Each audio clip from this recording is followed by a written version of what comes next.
Hi, everyone.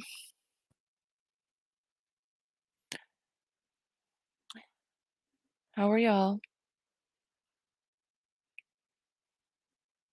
Hey, Gina. How are you? Hey, the post office prince. Aaron, how are you doing? Hey, tree baby.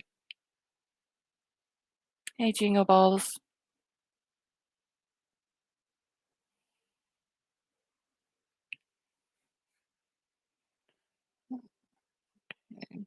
Hey, running bear. How are you? Hey, Ken. Megs and D Stewart. How are y'all? Hey, little Miss Michaela. Hey, white little baby.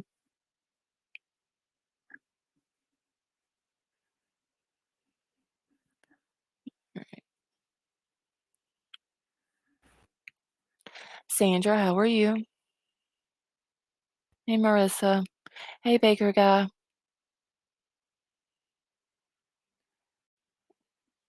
Cyber hype. How are you?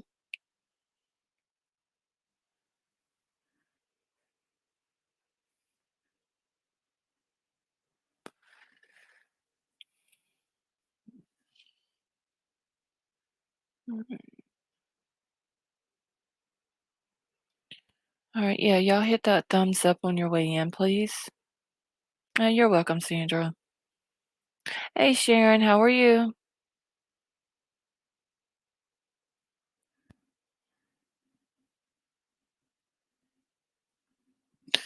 Oh, hey, Vapor. Hey, Tony.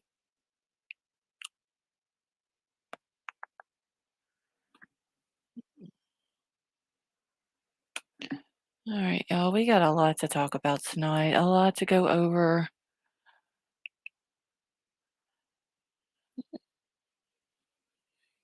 Hey, Cheryl, how are you? Hey, Jan, I'm doing all right. Thank you, Gina.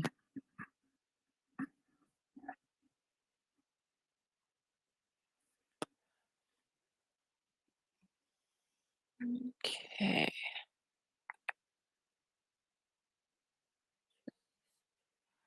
let me get my stuff pulled up here because we have got the affidavit. Thank you, Sandra. We got the affidavit, the probable cause, arrest warrant, criminal complaint, all this to go over.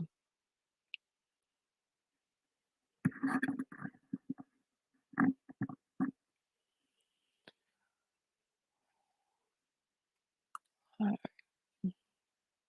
I'm just going to go down the line with it. Lori, how are you? And the other Sharon White Widow baby is actually grandma got run over by a reindeer. Annie C, how are you?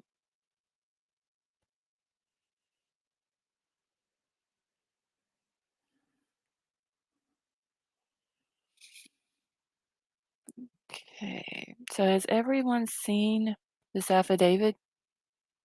Hey Tara, how are you?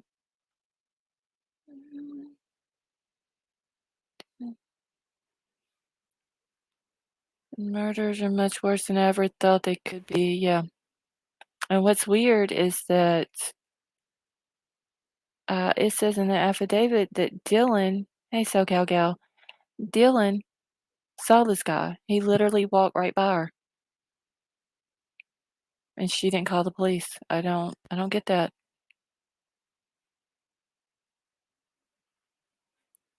All right, I'm just getting all my stuff situated here because this one thing I have to zoom in on it for me to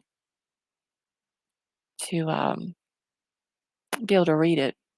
And a lot of the times, I don't know if everybody's read it or not, but there's some of the stuff they have in here. They have the times listed several different ways when they're talking about the directions that he went and all this and that. So I'm gonna go back tomorrow and I'm gonna try to like take all of these different times that they have listed in it and put them in order Hey, Gigi. Hey, Moonville. And try to make it make a little bit more sense. And so Gal, yeah, it was, like, right at 8 hours before the police were ever called, and the police were called after all the friends were called.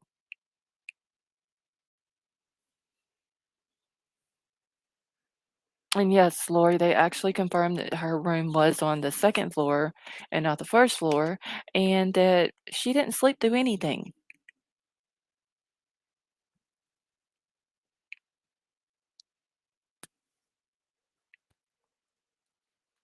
Now, hey, Street Legal, how are you? Now, she might not have known about the murders at the time that she saw the guy, but just the fact that there was a guy dressed in all black with a mask on, and she was so scared. Sad cowboy fan, how are you? That she was so scared that she was frozen. I think is how the words that was used in the affidavit. That she shut her door and locked it.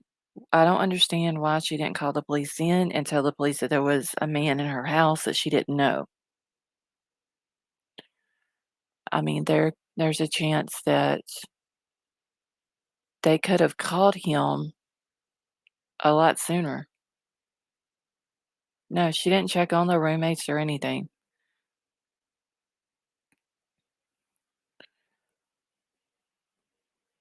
Um, I I I don't understand that. And the way it's explained and the way I'm understanding it, yeah, she says she heard crying. She heard what she thought was Kaylee playing with the dog and, saying, "Someone is here."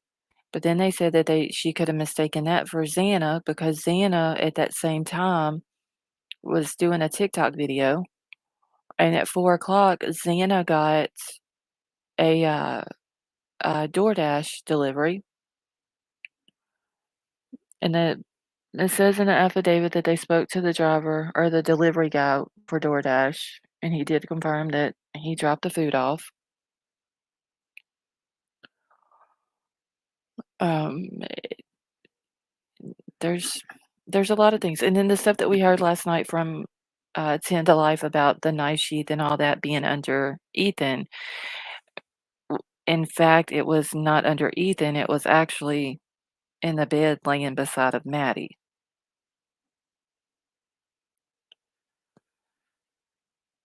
Okay. Hey, Candace, how are you? Alright, I'm gonna go ahead and pull it up and get started. It's like 18 pages long. I probably won't read through all 18 pages of it. Let's see. Hey, Mom Bear, how are you? Dylan. Okay, so wait, we don't know that Ellie may have misinformed about the time of 911 call like they did with Dylan being on the first floor. But if you go back, Mom Bear, and you look, which is not on there now, but whenever they had the daily call activities or daily call logs or whatever they called on their on Moscow Police Department website, um, on November the 13th, you could actually see that the call came in at 11:58 a.m. Hey, Jelly Bean. Have you seen the Crim 2 news article? Here's why the search warrant for the Moscow murder suspect's apartment is sealed. No, I haven't seen that one yet.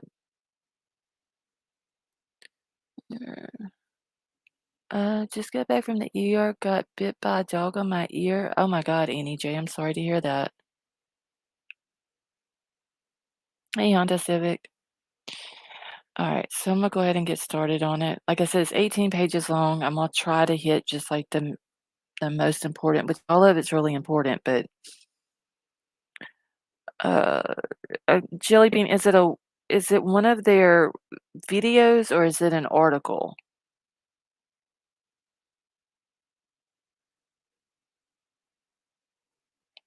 Let's see. My boyfriend was shot in front of me. I went immediately and called police. I'm calling bullshit on Dylan. Running Bear, I'm with you. I'm calling bullshit on her. Okay, it's a short article. Okay, thank you, Jelly Bean. I'll go find it as soon as I'm done with the affidavit and everything and pull it up. But yeah, I just like described this guy all black, um, a mask over his face. She didn't tell police if she recognized him or not. Um, he the way they explained it was walking from where the room that Ethan and Xana was in, and her room being on the 2nd floor, you have to walk from the living room into it's like a very, very short little walkway, and then you when you're going into the walkway, if you go straight, it goes up the stairs to the 3rd floor. If you turn to the right I'm sorry, to the left, the bedroom door is right there, the other bedroom door, which would have been Dylan's room, and then you turn to the right, and it takes you right into the kitchen. So if he's coming from where the room where Ethan and Sienna was at, and he walks he would have literally had to make a hard right turn to go into the kitchen. He would have walked right by her, where she would have been in her bedroom door. 'Cause she says she opens up the door the 3rd time, her bedroom door, and she sees the guy walking straight towards her. Okay, hold on, let me see. And I do have a picture of the DoorDash order that Xana got that night. And let's see, hold on, what it says. Oh, I got some screenshots from something. Okay, so I do have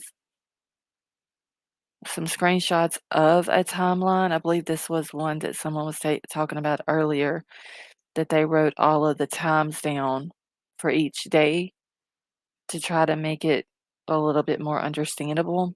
So I will get those screenshots pulled up after I go over the affidavit as well. Okay. All right, let me get back into my chat on here. All right. Hey, Mara, how are you? Okay, I'm sure he is mad at himself, however he left it there.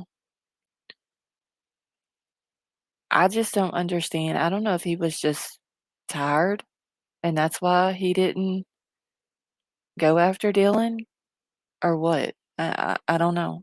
I don't understand why the police were saying this whole time that both the girls slept through the whole thing, that they were down on the 1st floor and they slept through all of it. Hey, Ray, how are you? Okay, I didn't think Dylan could seem worse than sleeping through everything until I hear this. What the fuck seriously sees the sick yeah, to lock her door, but she doesn't call 911. I don't understand that. If she was so scared that she had to go lock her door, why didn't she just and like I said, at that time, she might not have honestly, she didn't know about the murders at the time she sees the guy. She just sees a guy in her house that she doesn't know, and he's got a mask on. So, that would have been enough, I would think, for her to call police and be like, "Hey, though, I just heard something in my house, open up my bedroom door, and there's a guy in here dressed in all black with a mask on, and he literally just walks out the back door. Can y'all come check my house out?" And I'm sure all the victims had done passed by then, but there could have been a chance that some of them could have been still alive. I don't know if there could have been a chance on saving them or not, but at least they could have tried. Nanny, how are you? And guilty till proven innocent, how are you? Hey, Yorkie Mama. And yes, my throat is doing a little bit better tonight. Hey, Day, how are you? IML, how are you? So I don't know. I just don't understand it. I told y'all. Hey, Shane. Hey, Sean. I told y'all from the jump. I thought that there was something up with Dylan. And really, we don't hear anything from Bethany other than Bethany confirms that she saw Ethan and Xana at the frat house that night.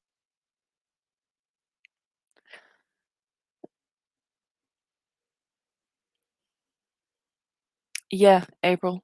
It was 7 hours before she called 911 or before 911 was called. Now, I don't know how long And this is another thing that don't make sense. I don't know how long it was before she called the friends over, or they whoever it was that called the friends over because they thought that Ethan was passed out. If Dylan really saw this dude in their house at, like, 4 something in the morning, and then they find Ethan and think that Ethan is passed out, so they decide to call Ethan's brother, why didn't Dylan say something then about the guy being in the house earlier that morning? And Jimmy, how are you? Hey, King Scarlet.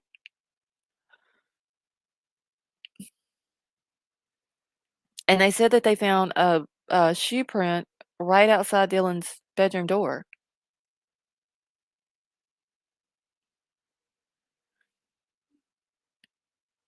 I don't like I said, even if she didn't know, um, even if she didn't know about the murders at the time that she saw the guy, just the guy being in her house should have been enough for her to call 911. Alright, so I'm gonna go ahead and get through this. Let me see if I can zoom it in a little bit more so I can see it. And they actually came out and worked on my internet today, y'all, and brought out a new box and added another box to it, so it's supposed to be super fast now. So we'll see how it works out tonight. Hey, Fern, how are you?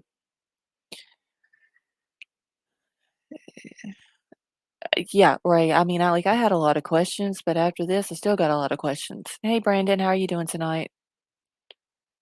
Happening with her high drunk, she could have stumbled, hit her head for all we know. I don't know. She says that she heard crying coming from Xana's room, and then she hears something or someone say to the effect of, "Don't worry, I'll help you." Now, she might have just thought that that's what she heard, and it could have been actually something else, because it doesn't sound like she's 100% certain that that's exactly what she heard, but it could have been Ethan that was telling Xana that. Um, we don't know all that.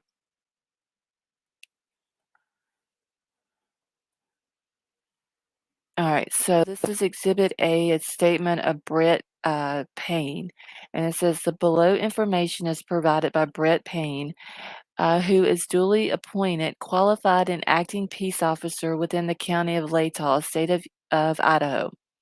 Brett Payne is employed by Moscow Police Department in the official capacity or position of corporal and has been a trained and qualified peace officer for approximately 4 years.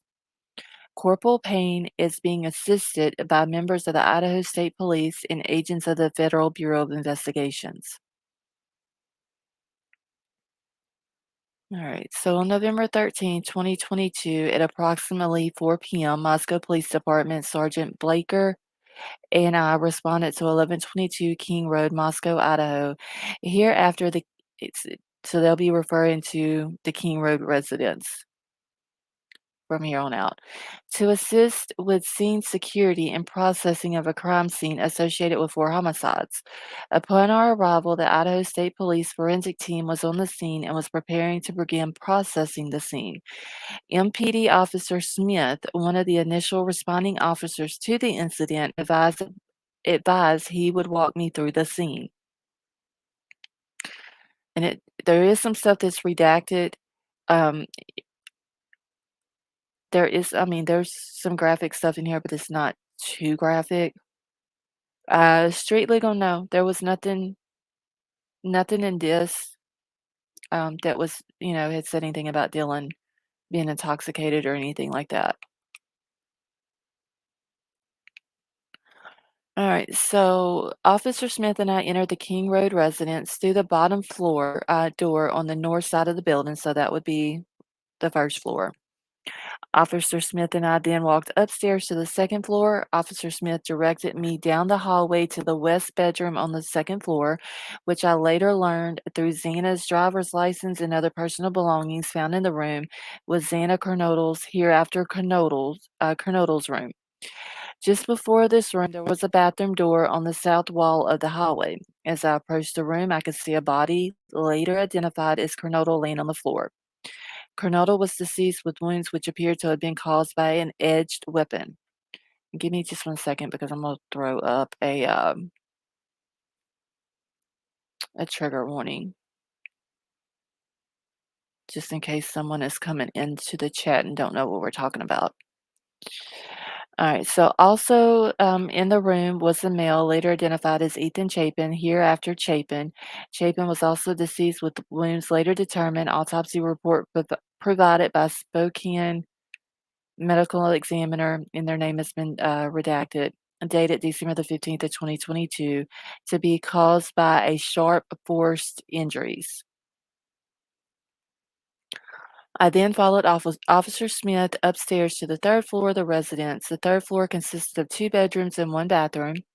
The bedroom on the west side of the floor was later determined to be Kaylee Gonzalez's, hereafter Gonzalez's room. I later learned from review of Officer Noon's body camera that there was a dog in the room when Moscow police officers initially responded. So that would have been where Lil Murphy was at. Hey, Lawnmower Man. So Murphy would have been in Kaylee's old room. So the dog belonged to Gonzalez and her ex-boyfriend, Jack Decor. I found out from my interview with Jack Decor on November the 13th, 2022, that he and Gonzalez shared the dog. Officer Smith then pointed out a small bathroom on the east side of the third floor.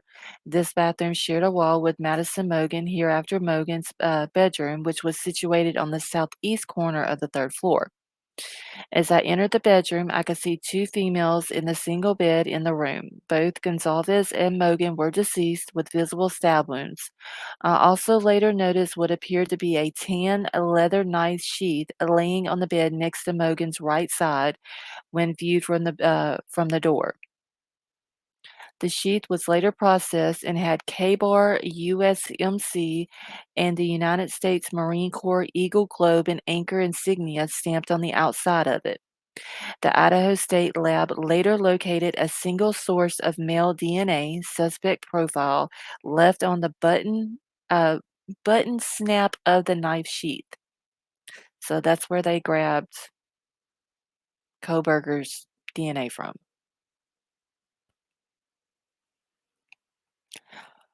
As part of the investigation, numerous interviews were conducted by Moscow Police Department officers, Idaho State Police detectives, and FBI agents. 2 of the interviews included BF and DM, which is going to be Bethany and Dylan. Both BF and DM were inside the King Road residence at the time of the homicides and were roommates to the victims. BF's bedroom was located on the east side of the first floor of the King Road residence. All right, hold on. I want to look at something real quick. Okay. Based on numerous interviews conducted by MPD officers, ISP detectives, and FBI agents, as well as review of the evidence, I have learned the following. On the evening of November the 12th, Chapin and Kernodle were seen by BF at the Sigma Chi house at the University of Idaho campus at 735 Nez Perce Drive from approximately 9 p.m. on November the 12th to 1:45 a.m. on November the 13th. So there for a while, we thought that there was like a gap in the timeline for Ethan and Xana from 9 o'clock to 1:45 when they got home. But here, Bethany is confirming that they were uh, at the frat house at the party. And nobody ever knew that Bethany was even at the party. They just said that, Bethany and Dylan were out in the community that night separately, um, but ended up both of them back at home around the same time, which would have been about 1 o'clock.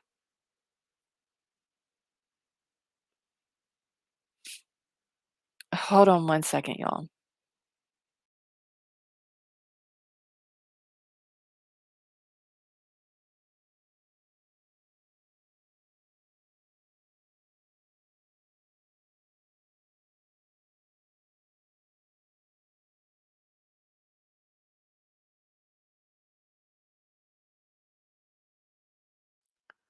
Okay, let me get back over to this.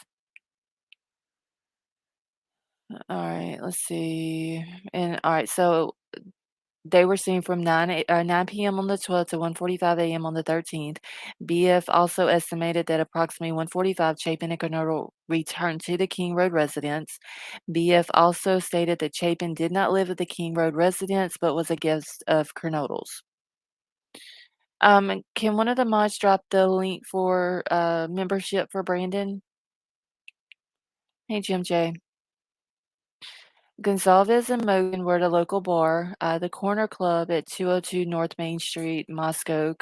Gonzalez and Mogan can be seen on video footage provided by the Corner Club between 10 PM on November the 12th and 1:30 AM on the 13th. At approximately 1:30 AM, Gonzalez and Mogan can be seen on a video at the local food vendor called the Grub Truck and at 318 South Main Street in downtown Moscow. The Grub Truck live streams video from their food truck on the streaming platform Twitch, which is available for public viewing on their website. The video was captured by law enforcement. A private party, and they redacted that, reported that he provided a ride to Gonzalez and Mogan at approximately 1:56 AM from downtown Moscow, which was in front of the Grub Truck, to the King Road residence. Chinese Kung Fu, how are you? So DM and BF both made statements during interviews that indicated the occupants of the King Road residence were home by 2 AM and asleep or at least in their rooms by approximately 4 AM. Hey Casey. Now for whatever reason, the police have been telling us since this started, since this happened and everything, that the murders happened between 3 and 4. When they've known all along that they actually happened after 4 o'clock. So why put that out that they happen between 3 and 4?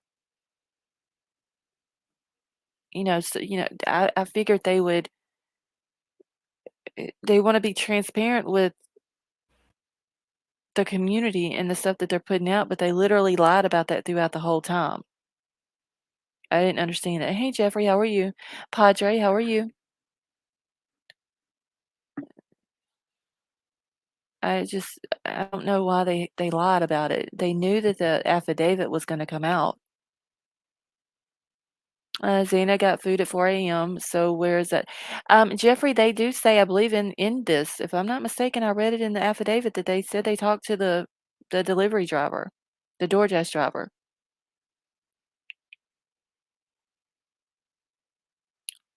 Okay. Brandon, thank you so much for becoming a member and welcome to the family. Let's see. They didn't put out the whole truth. I think it was to make BK trip himself up. I mean, that could be it, but I mean, they kept saying that both girls slept through the whole thing. They kept saying that it happened between 3 and 4.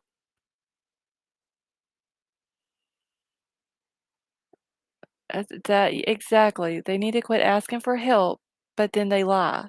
I don't understand that. Okay, so alright, so they were at least in their room by approximately 4 AM. This is with the exception of Kernodle, who received a DoorDash order at the residence at approximately 4 AM. Law enforcement identified the DoorDash delivery driver who reported this information.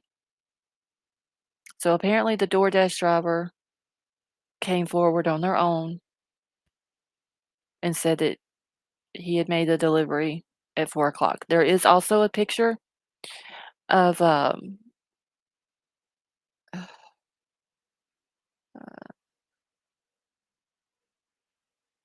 there is actually a picture of, I believe it's Jack in the Box, of a Jack in the Box bag. Yes, Honda Civic it is. That has Xana's name where they had, like, wrote it on a piece of paper and stuck it, um, to the bag.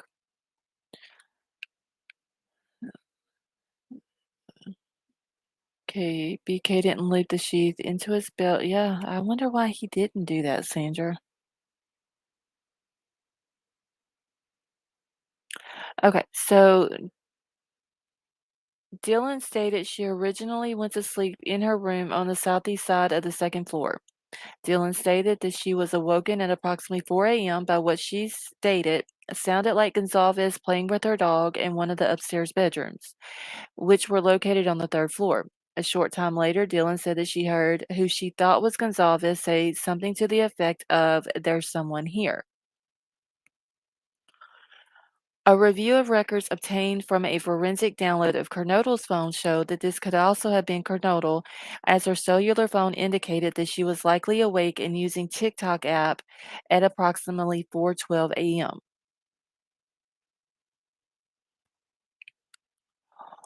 Dylan stated that she looked out of her bedroom but did not see anything when she heard the comment about someone being in the house.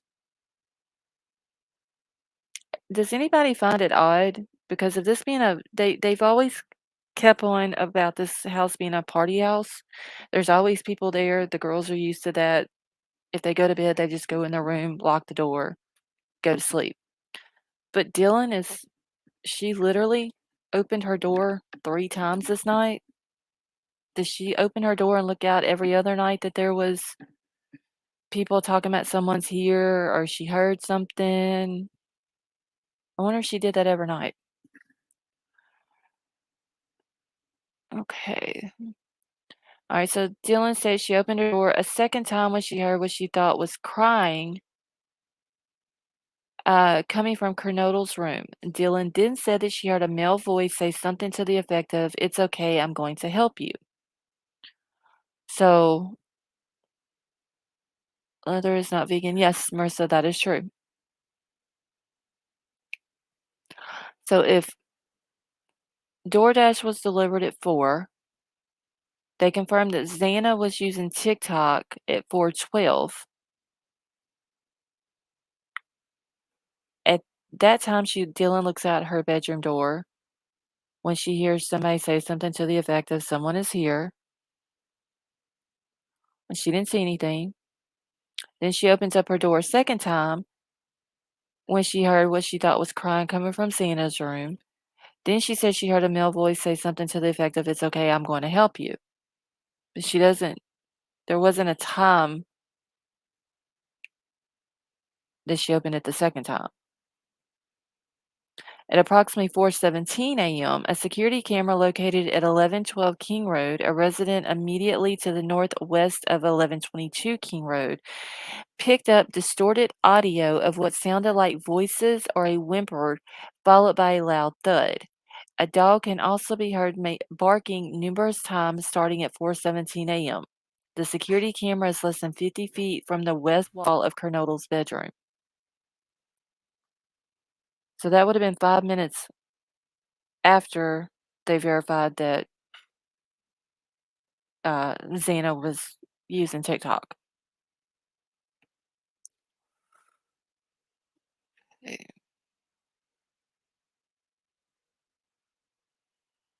Alright, so Dylan stated she opened her door for a third time after she heard the crying and saw a figure clad in black clothing and a mask that covered the person's mouth and nose walking towards her. Dylan described the figure as 5'10" or taller, male, not very muscular but athletically built, with bushy eyebrows. The male walked past Dylan as she stood in a frozen shock phase. The male walked towards the back sliding door. Dylan locked herself in her room after seeing the male. Dylan did not state that she recognized the male. This leads investigators to believe that the murder left the scene. So, does that mean that whenever this guy got into the house, that he went upstairs first? Hey, Petey. And then he went upstairs and did that first, and then came downstairs and did what he did to Ethan and Xana second, and then he just walks on out of the house right past Dylan, her standing in her door. She can't move because she's in a shock. She's shocked, she's scared, and she just locks herself in her room. I don't understand still though if I wonder if she does this every time she heard something in the house, any kind of noise, people talking or whatever. Hey, Big Al, how are you? I don't know, Jeffrey. I don't understand why she didn't call. I don't know if she went to sleep. I don't know. You know, if DoorDash was delivered at 4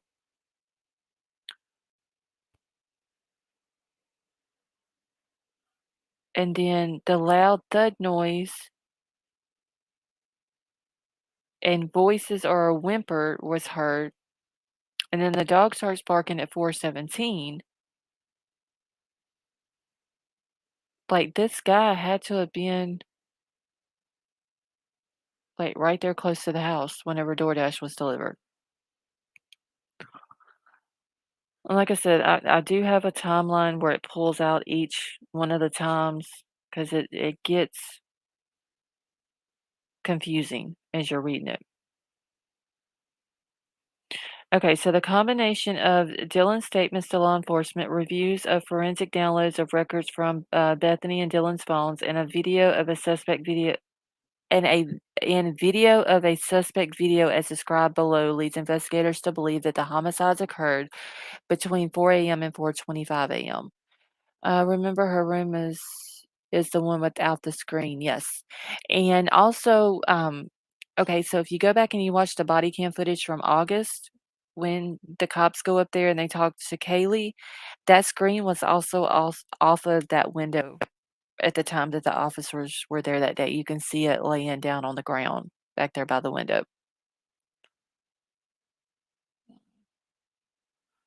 Okay. Hey, Brown Bear, how are you? So, all right. So during the processing of the crime scene, investigators found a latent shoe print. This was located during the second processing of the crime scene by the ISP forensic team by first using a presumptive blood test and then amino black, a protein stain that detects the presence of cellular material. The detected shoe print showed a diamond-shaped pattern similar to the pattern of a Vans type uh, shoe sole just outside the door of Dylan's room, located on the second floor. This is consistent with Dylan's statement regarding the suspect's path of travel.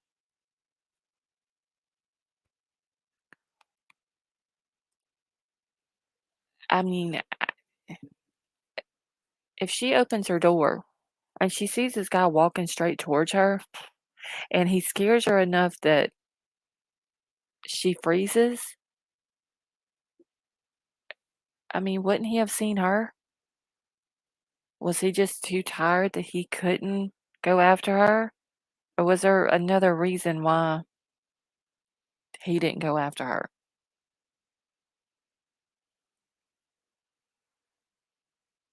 Hold on one second.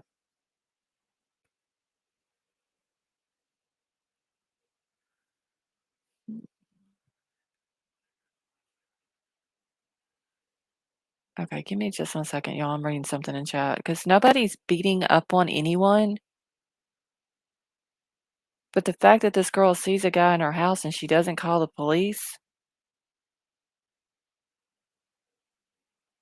even if she, like I said, even if she doesn't know about the murders at the time, just the fact that there's a man in her house with a mask on should have been enough for her to call the police. So nobody's beating up on anyone. If she didn't know about the murders at that time, she wouldn't have been traumatized. There wouldn't have been nothing to be traumatized over. All right, so as a part of the investigation, an extensive search, commonly referred to in law enforcement as video canvass, was conducted in the area of King Road residents. This video canvass was to obtain any video footage from early morning hours of November the 13th in the area of the King Road residents and surrounding neighborhoods in an effort to locate the suspects or suspects' vehicles traveling to or leaving from the King Road residence. This video canvas resulted in a collection of numerous surveillance videos in the area from both residential and business addresses. I have reviewed numerous videos that were collected and have been in conversation with the other MPD officers, ISP detectives, and FBI agents that are similarly uh, reviewing the footage that was obtained.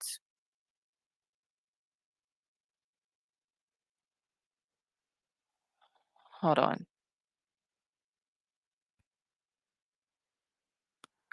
Okay. And for all the new people who are coming in that I have not said hi to, I do apologize, but thank you so much for coming and hanging out with us.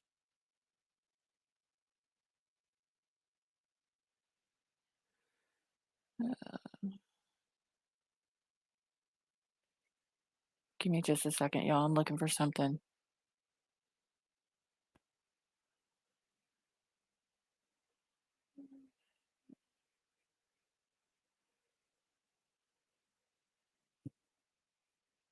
Mm,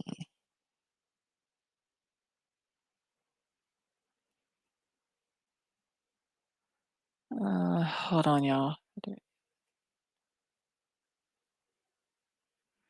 Okay, so how do any of us know how or what all she did or did not see? I'm just going by what's in this affidavit.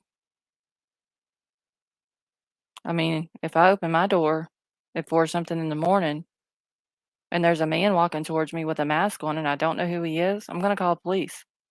She shouldn't have been traumatized at that time because she wouldn't have known about the killings.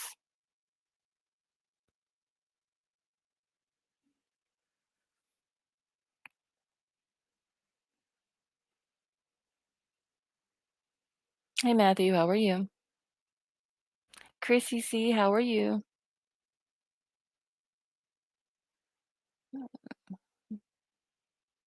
Let's see, asking logical questions concerning Dylan isn't being hard on her. No, I mean, I'm just going off of what what's in this affidavit. Okay, let me find my spot, y'all. Okay, so a review of the camera footage indicated that a white sedan hereafter will be referred to suspect vehicle one was observed traveling westbound in the 700 block of Indian Hills Drive in Moscow. And this was another thing. Um, I swear, who is assuming anything? And this is another thing. I'm gonna also write all of this down as far as like the streets and everything, uh, so I can map it because they did provide a map on here, but it's like super hard to see the way they did it. Let's see, open my door, see someone I don't know. The hardest decision will be what caliber to reach for in the story. And see, that's the thing though, Big Al, because like this girl literally opens her door 3 times within just a matter of minutes. She doesn't know about the murders at this time, but the 3rd time that she opens the door, she sees this guy walking towards her in all black with a mask on at 4 something in the morning. Uh, just that. I mean, at that point in time, it did scare her. I get that because there's a man in her house that she don't know who he is. But she doesn't know about the murders at this time, so she's not traumatized from that. She gets scared and she locks her door, but why didn't she call the police? That's what doesn't make sense. Hey, Huda, how are you? She heard Kaylee say someone inside, "Wouldn't you lock your door and call 911?" I don't understand why she didn't call them. I mean, just the man being in your house that you don't know at 4:30 in the morning is enough to call the police. Yeah, deal, I did. I told y'all there was something. I never could figure out what it was, but the girl, there's something up with her. You know, I just it don't make sense. And then like 7 hours later, the police are called, but before the police are called, they called the friends over because they thought Ethan was passed out. Well, Dylan's seen this dude in the house with a mask on. So why didn't she say, "No, we need to call the police because something worse. He's not passed out. It could be something worse." Why would she just automatically assume he's passed out when you literally 7 hours before that seen a man with a mask on in your house? that you don't know. Okay, it's not that odd to have someone you don't know when you live with a bunch of people. What is strange is he's wearing the exactly. The mask should have been enough for her to call the police. I could understand if he would have just been in the house at 4 something in the morning and she didn't know who he was and he didn't have a mask on and he walks on out the door.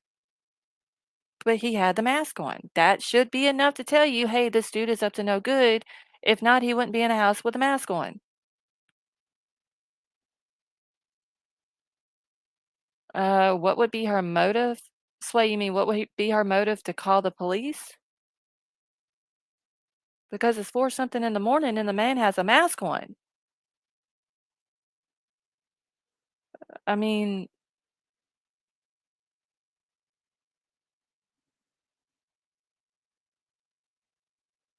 yes, wearing all black. She's then heard weird noises, you know, and it was when he was walking towards her, it scared her enough that she shut the door and locked it. If it and even if it was a COVID mask, let's just say it was.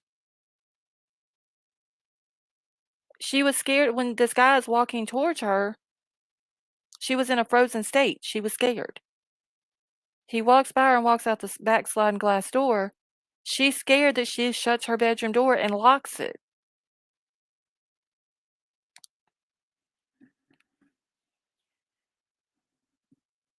Okay, y'all need me to slow the chat down? Uh, wait, what? Okay, hold on, let me slow it down real quick. Oh, okay, so you're talking Sway about helping him? Helping Bryan? Or damn, I forgot what my nickname was again. Douche pickle. Hold on, I gotta go to YouTube to slow the chat down real quick. Um, I don't know. I don't know what her motive would be to if she was helping him. No, and it says in the affidavit that she opens the door, her bedroom door, like for the third time, and he's walking straight towards her.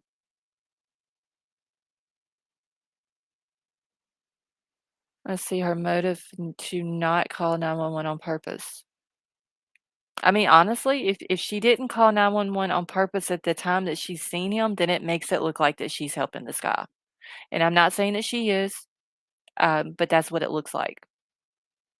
All right, give me just a second. Let me get into the studio and let me slow it down real quick for y'all.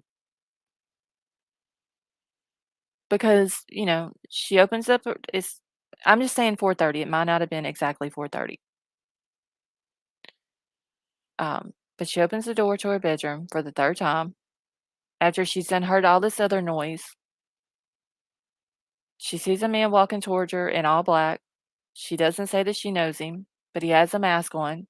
She's in a frozen state. She's scared, which is a natural reaction. He walks by her and walks out the back door. She's so scared that she shuts her bedroom door and locks it. Okay. But she doesn't call. Hold on. Let me say this real quick. Um, she doesn't go and check on the roommates. She doesn't call 911. She does it. Like she calls friends over before she calls 911 because they think that someone has passed out. And I don't know if she just forgot about the man being in the house early in the morning or what. I don't know. I just think that it's super weird that she didn't call the police.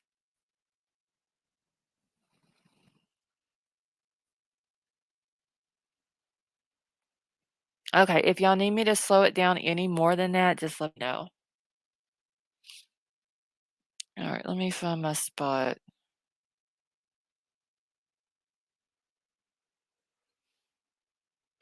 Jeanette, someone called friends over, Dylan's brother and some other friends before the police were called that morning.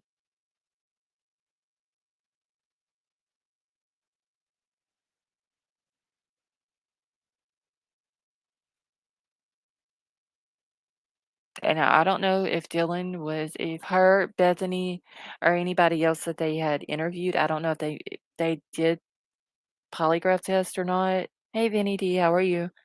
Um, yeah, I don't know if they made them do that or asked them to do that or if they volunteered to do it. I don't know, but I think that there's a lot more to the story that they're not, um, that it's not being told. And granted, this affidavit has been redacted as well.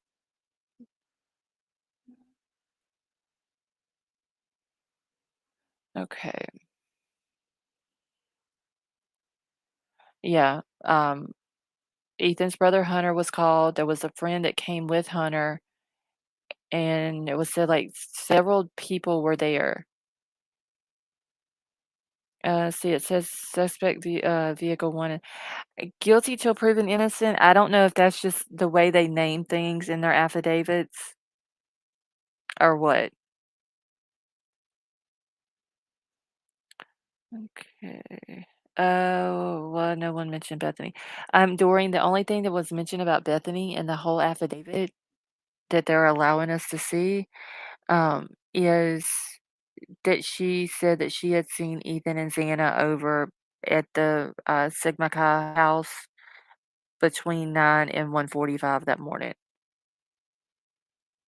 So, they always said that Bethany and Dylan were out in the community separately, earlier that night, and then they both ended up back home at 1 o'clock in the morning, but they never said where they were at, and in this, it says that Bethany was at the party over there where Ethan and Xana was. Oh, okay, I gotta find my spot, y'all, where I left off at.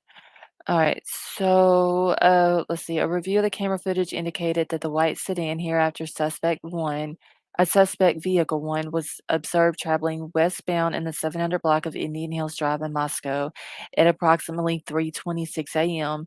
and westbound on Steiner Avenue at Idaho State 95 in Moscow at approximately 3:28. On the video, it appears suspect vehicle one is not displaying a front license plate.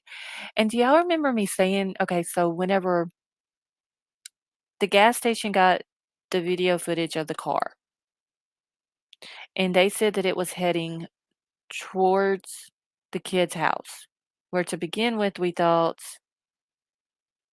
it was heading away from the house because of the time that they caught it on camera. And it didn't make sense that if the murders happened between 3 and 4, that it would be heading towards the house at like after 3:30. Now it does make sense why it was heading towards the house at 3 something or at, yeah, 3 something in the morning because the murders didn't happen until after 4 AM. And that was another thing. They did say on the car that it had an unknown plate. Pennsylvania does not require front plates on a vehicle, only the back plate, where Idaho and Washington both require front and back plates. And that could be the reason why they were saying it had unknown plates on it because they couldn't see the front, because they seen that there was no front one and probably wasn't able to really see the back one.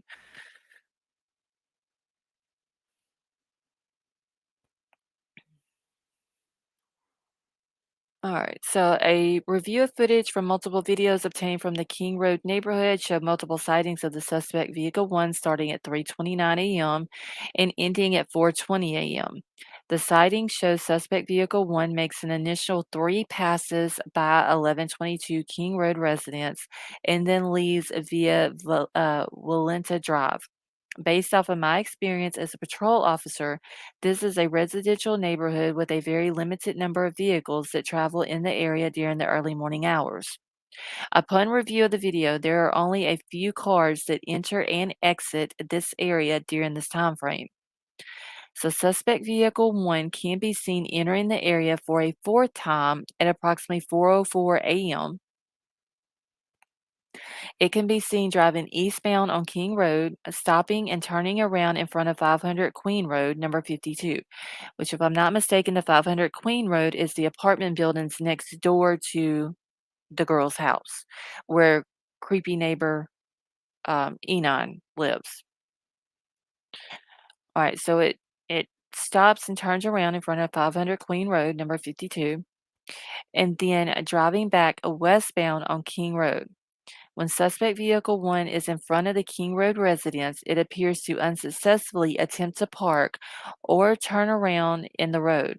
The vehicle then continued to the intersection of Queen Road and King Road, where it can be seen completing a three-point turn and then driving eastbound again down Queen Road. So then it basically goes down to King Road, turns around, goes back up in front of the girl's house.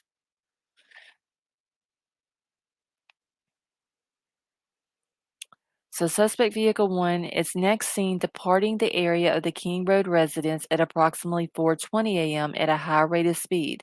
Suspect vehicle 1 is next observed traveling southbound on Walenta Drive. Based on my knowledge of the area and review of camera footage in the neighborhood, that does not show suspect vehicle 1 during that time frame. I believe that suspect vehicle 1 likely exited at the neighborhood at Palouse River Drive and Conestoga Drive. Palouse River Drive is at the southern edge of Moscow and proceeds into Whitman County, Washington. And this is where I need to do the um, the maps to make it all make sense of where they went to. Okay, give me just 1 second.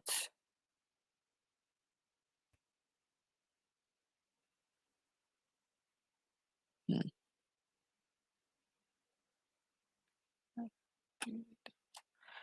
Oh my God, how am I blaming a victim by I'm literally reading an affidavit? People are they get so ass hurt so easily. This is ridiculous.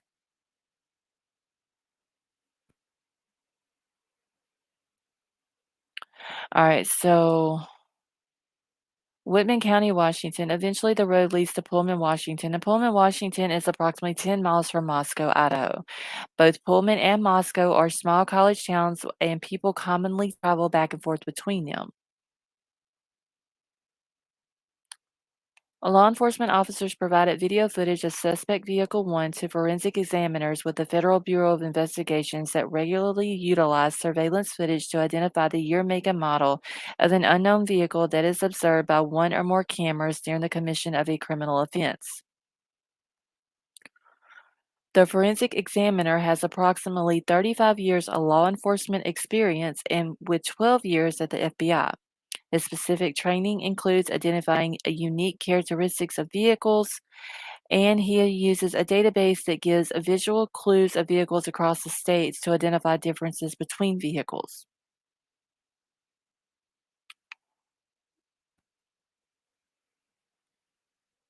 After reviewing the numerous observations of suspect vehicle 1, the forensic examiner initially believed that suspect vehicle 1 was a 2011 to 2013 Hyundai Elantra.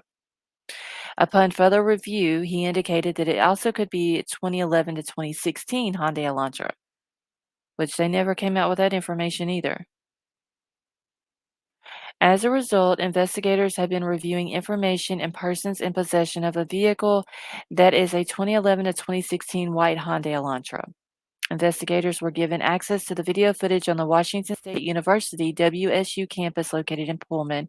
A review of that video indicated that approximately 2:44 a.m. on November the 13th, 2022, a white sedan, which is consistent with the description of the white Elantra known as Suspect Vehicle 1, was observed on WSU surveillance cameras traveling north on Southeast Nevada Street and north at Northeast Stadium Way.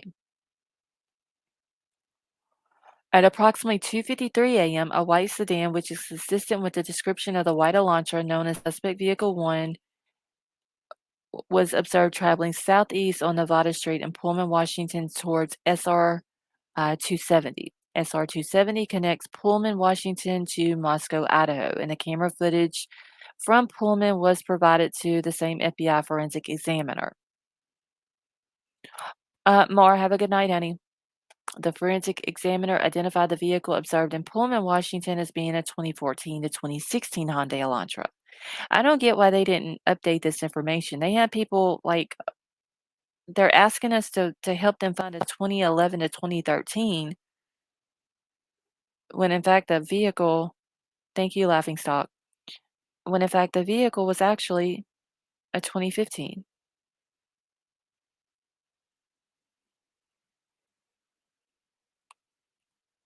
So at approximately 5:25 a.m., a white sedan, which was consistent with the description of suspect vehicle 1, was observed on 5 cameras in Pullman, Washington, and the WSU campus cameras.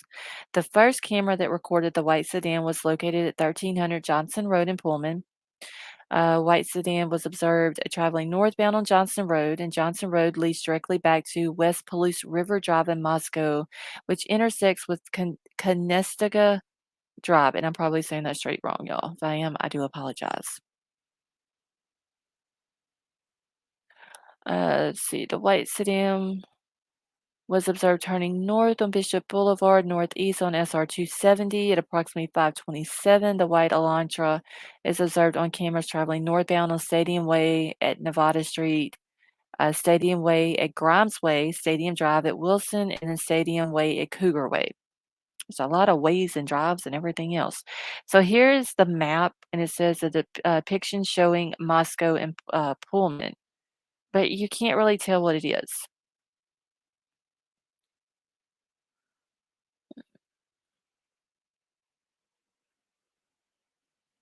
Okay, let me just catch up in chat real quick.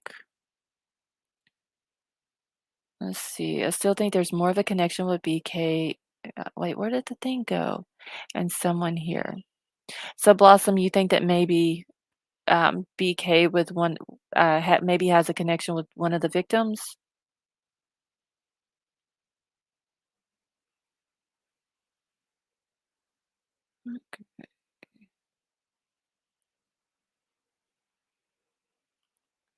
Annette, how are you? Hey, Vaughn. And Vixen, that is true. I mean, we don't know how heavily redacted this affidavit is. Yes, or in my opinion, one of the survivors. Okay.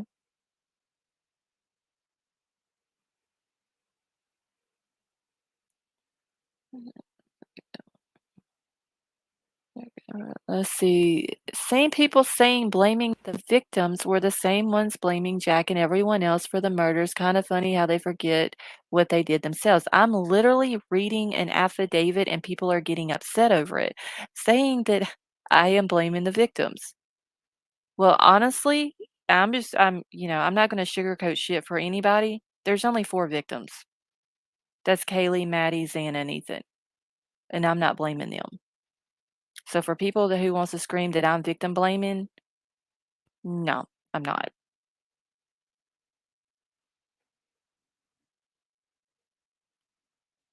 Especially when I'm literally reading an affidavit that was provided by law enforcement. Okay, if this is all that is in Dylan's statement, then his attorney will pick her to pieces. And Tammy, see, yes, that is true. Dylan is not a victim. Bethany is not a victim. They just happened to be in a house where 4 murders happened, and God had his hand on the 2 of them to where they were not one of the victims or did not become a victim. So the only victims here is the 4 who lost their life. And if people can't understand that, yes, and their families, but in this situation, in this house that night, there was 4 victims. And I have not heard or read anyone in my chat or heard myself blame Kaylee, Madison, Ethan, or Xana at all. So I don't understand why people are wanting to get butthurt over this.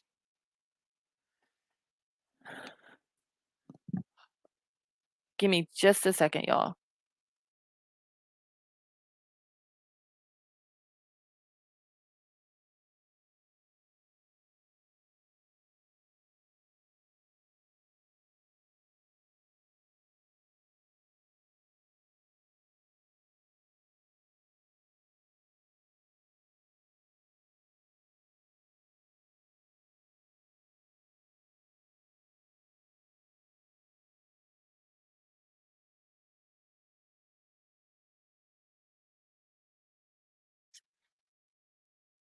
Okay. Philly Sports, thank you so much for the super chat and says she's not victim blaming, she's reading a document. Thank you.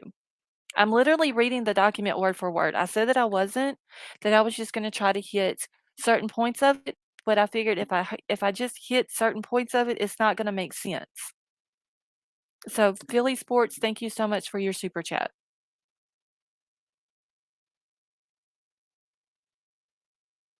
I mean, me having questions or anyone else having questions about something that Dylan has said or about Bethany, that's not blaming them.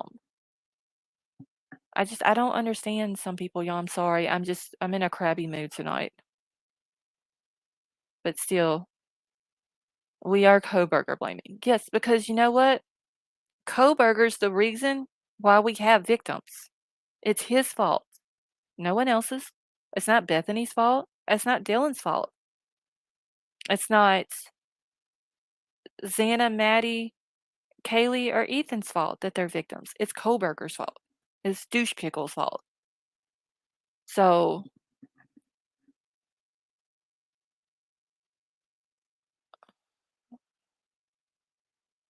opinions are not allowed to be different. Oh my God. People, y'all. Okay. I'm gonna have to quit reading chat or I'm gonna end up getting mad. Let me just get back to reading.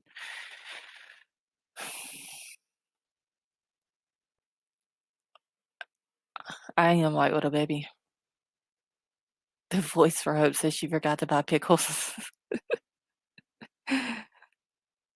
Alright, so let me get back to it, y'all.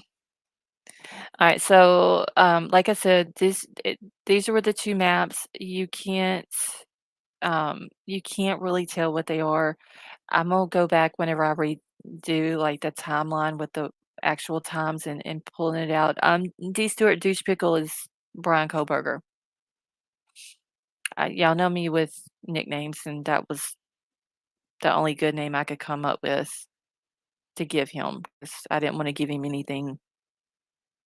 I didn't wanna give him a good name. 9 millimeter, thank you so much for gifting the memberships. That was very nice of you.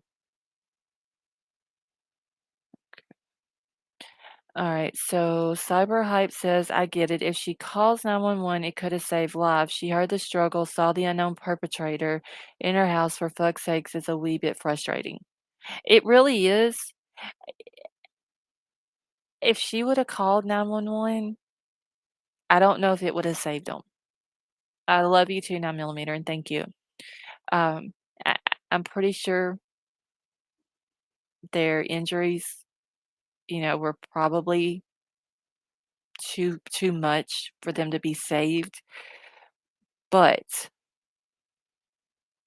if she would have called, there is a very highly likely chance that these families of these victims would not have been sitting here for 7 weeks waiting for the person who did this to be caught, because he could have been caught quicker. Because if she would have called that night and been like, "Hey, there's some dude in my house, I don't know who he is," police would have came, they would have found the victims at that time, and they could have been looking for video footage, looking for their vehicle, and what all they started doing later on, and later on the day on the 13th and on the 14th, they could have started doing it early on the 13th that morning at 4 or 5 o'clock in the morning.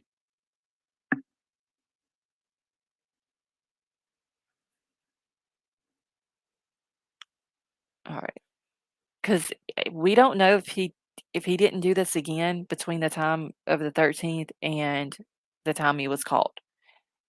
I don't think he did, but we don't know for 100% fact that he didn't, but if she would have called it in when she sees this guy in her house, it cut that chance of it happening again way down.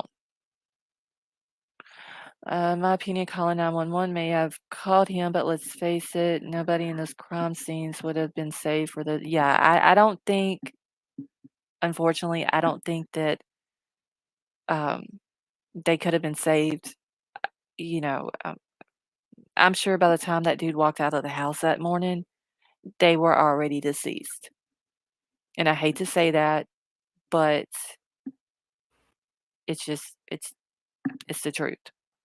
D. Stewart, thank you so much for becoming a member and welcome to the family. But he could have been caught quicker, I believe. I don't think we would have had to sit here for 7 weeks wondering who did it and what and everything else.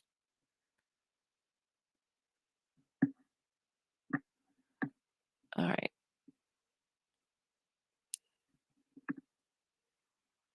All right. So let me get back over to reading this.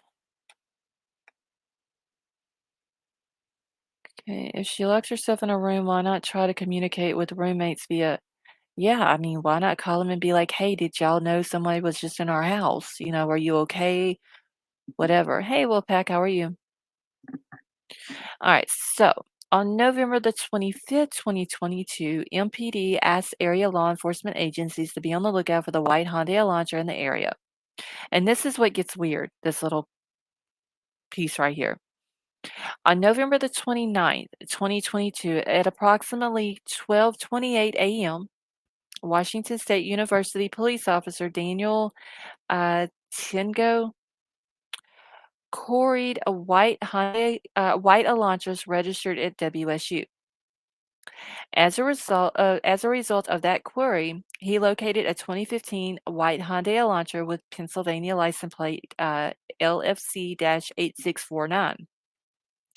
This vehicle was registered to Bryan Kohberger, hereafter Kohberger, residing at 1630 Northeast Valley Road, apartment 201, Pullman, Washington.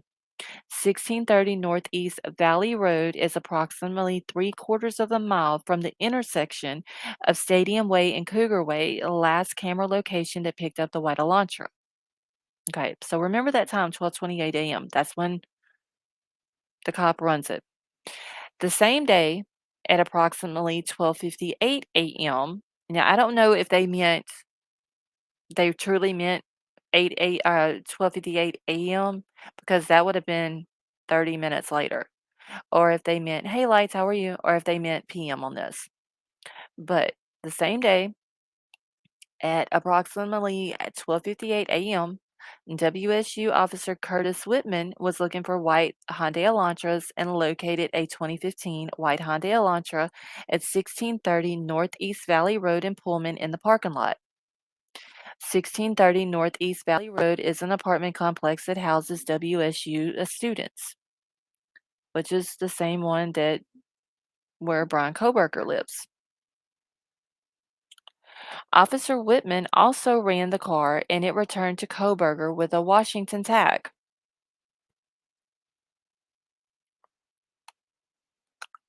So at 12:28 a.m.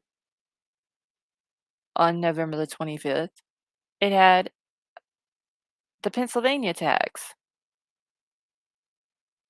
It has the plate number. But then 30 minutes later they run it and it comes back to a Washington plate.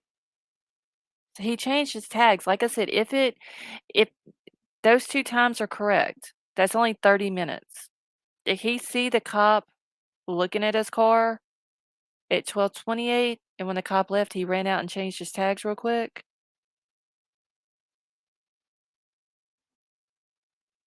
Because then 30 minutes later, they find the same car and they run it, and it comes back to him with Washington plates on it. And I know that he went to the DMV on the 18th, which was 5 days after, the murders, and got the registration and the plates changed for the car over to Washington plates, but I wonder if they allowed him to keep his Pennsylvania plates. Because like, here in Louisiana, like, if you, um like, when I got my dad's truck after he passed away, his plates were on it, but whenever I went and changed the registration into my name, they let me keep his plates and gave me a new set of plates. Just Ann, thank you so much for becoming a member. Welcome to the family.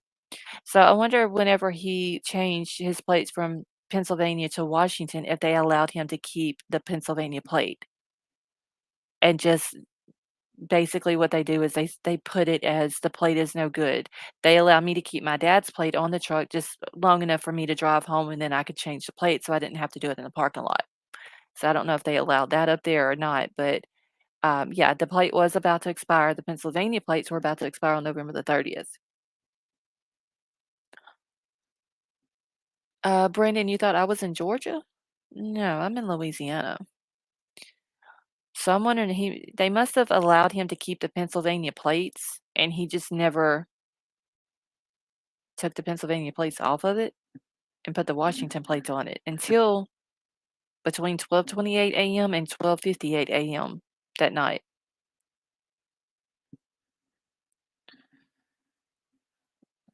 Okay. We need a douche pickle emoji. We really do. Rogue Mama, I'm gonna have to come up with one. Okay, if you are a student, you can have out-of-state plates if you have another home address. You don't need to change plates. I figured that was what I didn't understand, why he changed the plates to a Washington plate. But he does have a Washington driver's license. So I wonder if that had anything to do with it.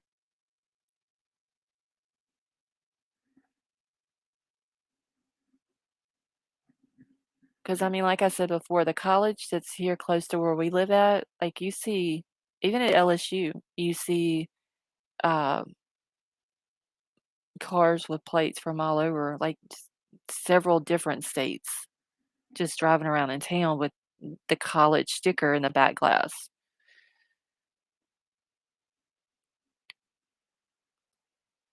All right, so let's see, the same day. Okay, I read that. All right, so Officer Whitman also ran the car and it returned to Kohberger with a Washington tag. I reviewed Kohberger's Washington State driver's license information and photograph. This license indicates that Kohberger is a white male with a height of 6 foot, weighs 185 pounds.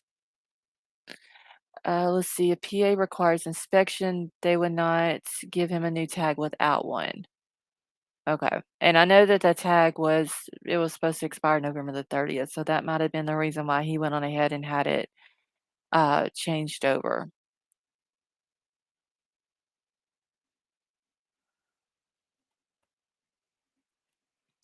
All right, let me find my spot. Okay, so he was 6 foot, weighs 185 pounds. Additionally, the photograph of Kohberger shows that he has bushy eyebrows. Kohberger's physical description is consistent with the description of the male Dylan saw inside the King Road residence on November the 13th. Further investigation, including a review of Latah County Sheriff's Deputies Corporal Duke's body cam and report, showed that on August the 21st, 2022, Bryan Kohberger was detained as part of a traffic stop that occurred in Moscow, Idaho by Corporal Duke. At the time, Kohberger, who was the sole occupant and driving the white 2015 Hyundai Elantra with Pennsylvania plates LFZ-8649, which was set to expire on November the 30th of 2022. During the stop, which was recorded via a law enforcement body cam, Kohberger provided his phone number as they redacted the first part out, 8458, hereafter the 8458 phone. Okay. And another thing, real quick, I can't remember what to do. D and K, I read your comment.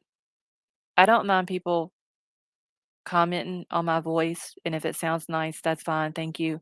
But the comment that you made was ridiculous and rude and disrespectful.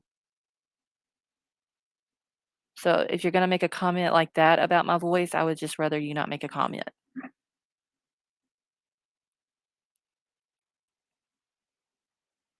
All right. Is people still complaining about me reading this? People really need to get over themselves tonight, y'all. Okay. All right, so he provided the 8458 hereafter the 8458 phone as a cellular telephone number. Investigators conducted electronic database queries and learned that the 8458 phone number is a number issued by AT&T. Okay. Oh my God, yeah, is it a full moon? Honestly. I agree. Stop reading how am I reading into, oh my God, these people, y'all. I'm covering up the chat till I'm done because this is getting ridiculous and I'm fixing to get irritated. Um, Jay, thank you so much for becoming a member and welcome to the family.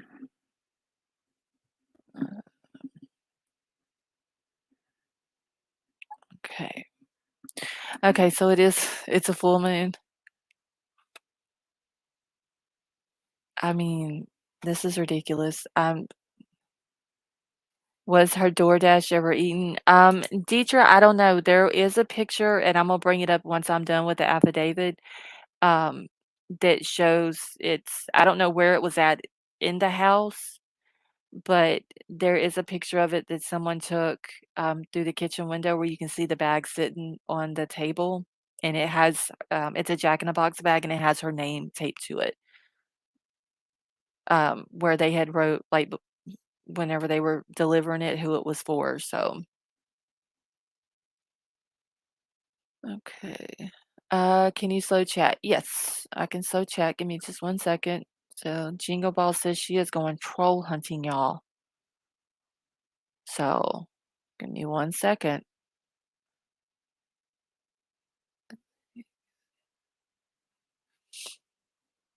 Okay. Yeah, the bag did look like it has something in it, but it's really hard to tell. It was delivered at 4 o'clock in the morning. Um, and they're saying that the murders happened between 4 and 4:25. So she probably didn't have time to eat it. All right, give me just a second. I have to go into Stream or in shit StreamYard Studio to slow the chat down. So give me just a second, y'all.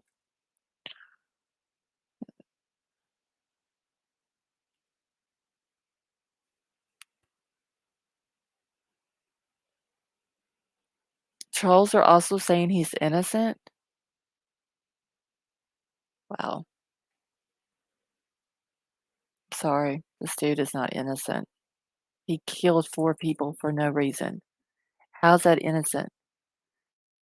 All right, I'm slowing it down to 20 seconds.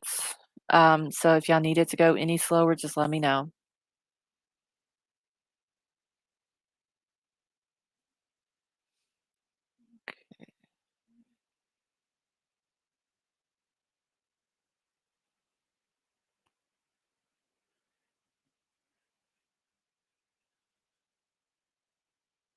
All right, give me a second. Let me get back out of this.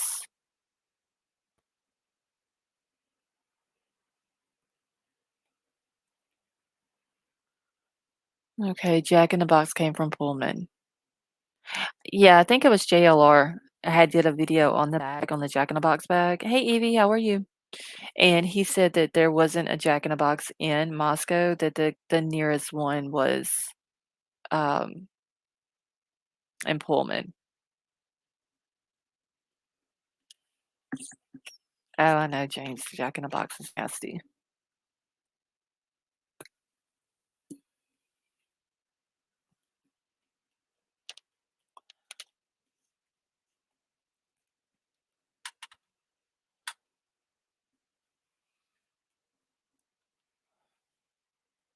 Okay, and also, y'all, you don't have to copy and paste the same message into the chat multiple times. I can see it. Let's see, I still have my New Jersey plates. I never sent them back. Yeah, here if you change plates or get a new vehicle and you have to get new plates or whatever, they just usually let you keep them. They just cancel them and put them in the computer uh, that they're no longer, good. Okay, hold on 1 second, y'all. I gotta situate something on my desk. I actually cleaned my desk off today too, y'all. Okay. Alright, let me get back to it because 'cause we're on page 11, so we got, like, 6 or 7 more to go.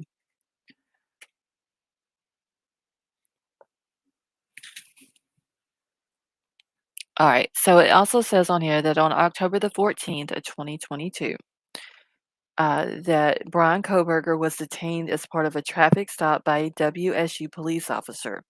Upon review of that body cam and the report of the stop, Kohberger was the sole occupant and was driving the white 2015 Hyundai Elantra with Pennsylvania plates LFC-8649. November the 18th of 2022, according to Washington State licensing, Kohberger registered the 2015 white Elantra with Washington and later received Washington plate CFB 8708, which was the plate that is on the car when they were pulled over in Indiana.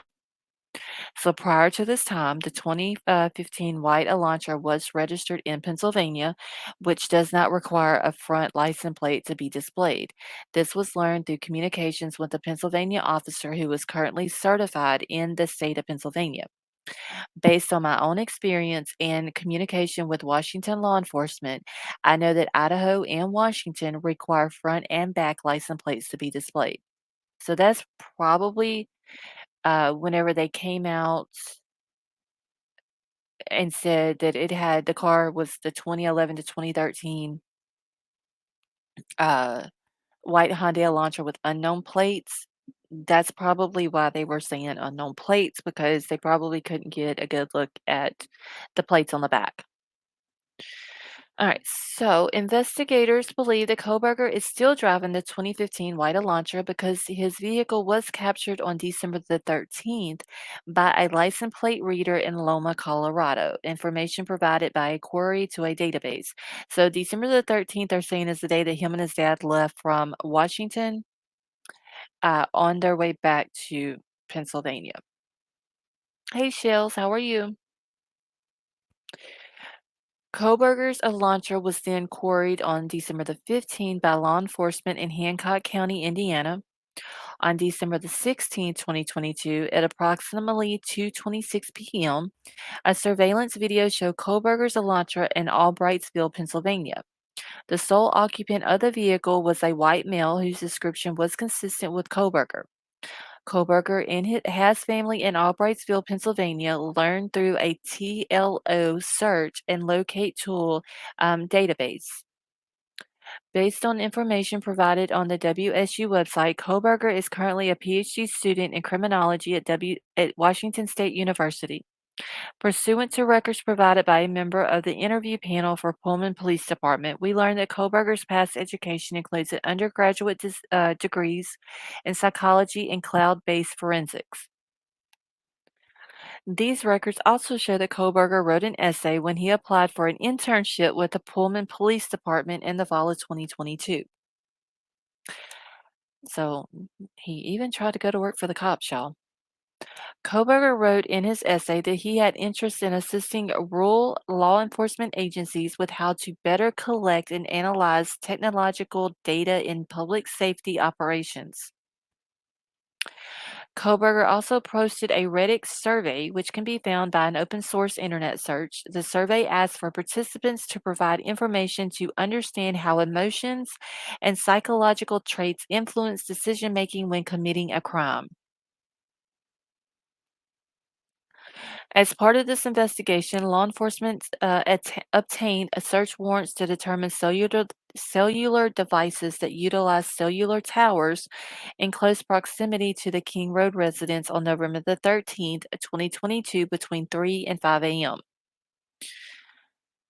After determining that Kohberger was associated to both the 2015 white Hyundai Elantra and the 8458 phone, investigators reviewed these search warrant returns.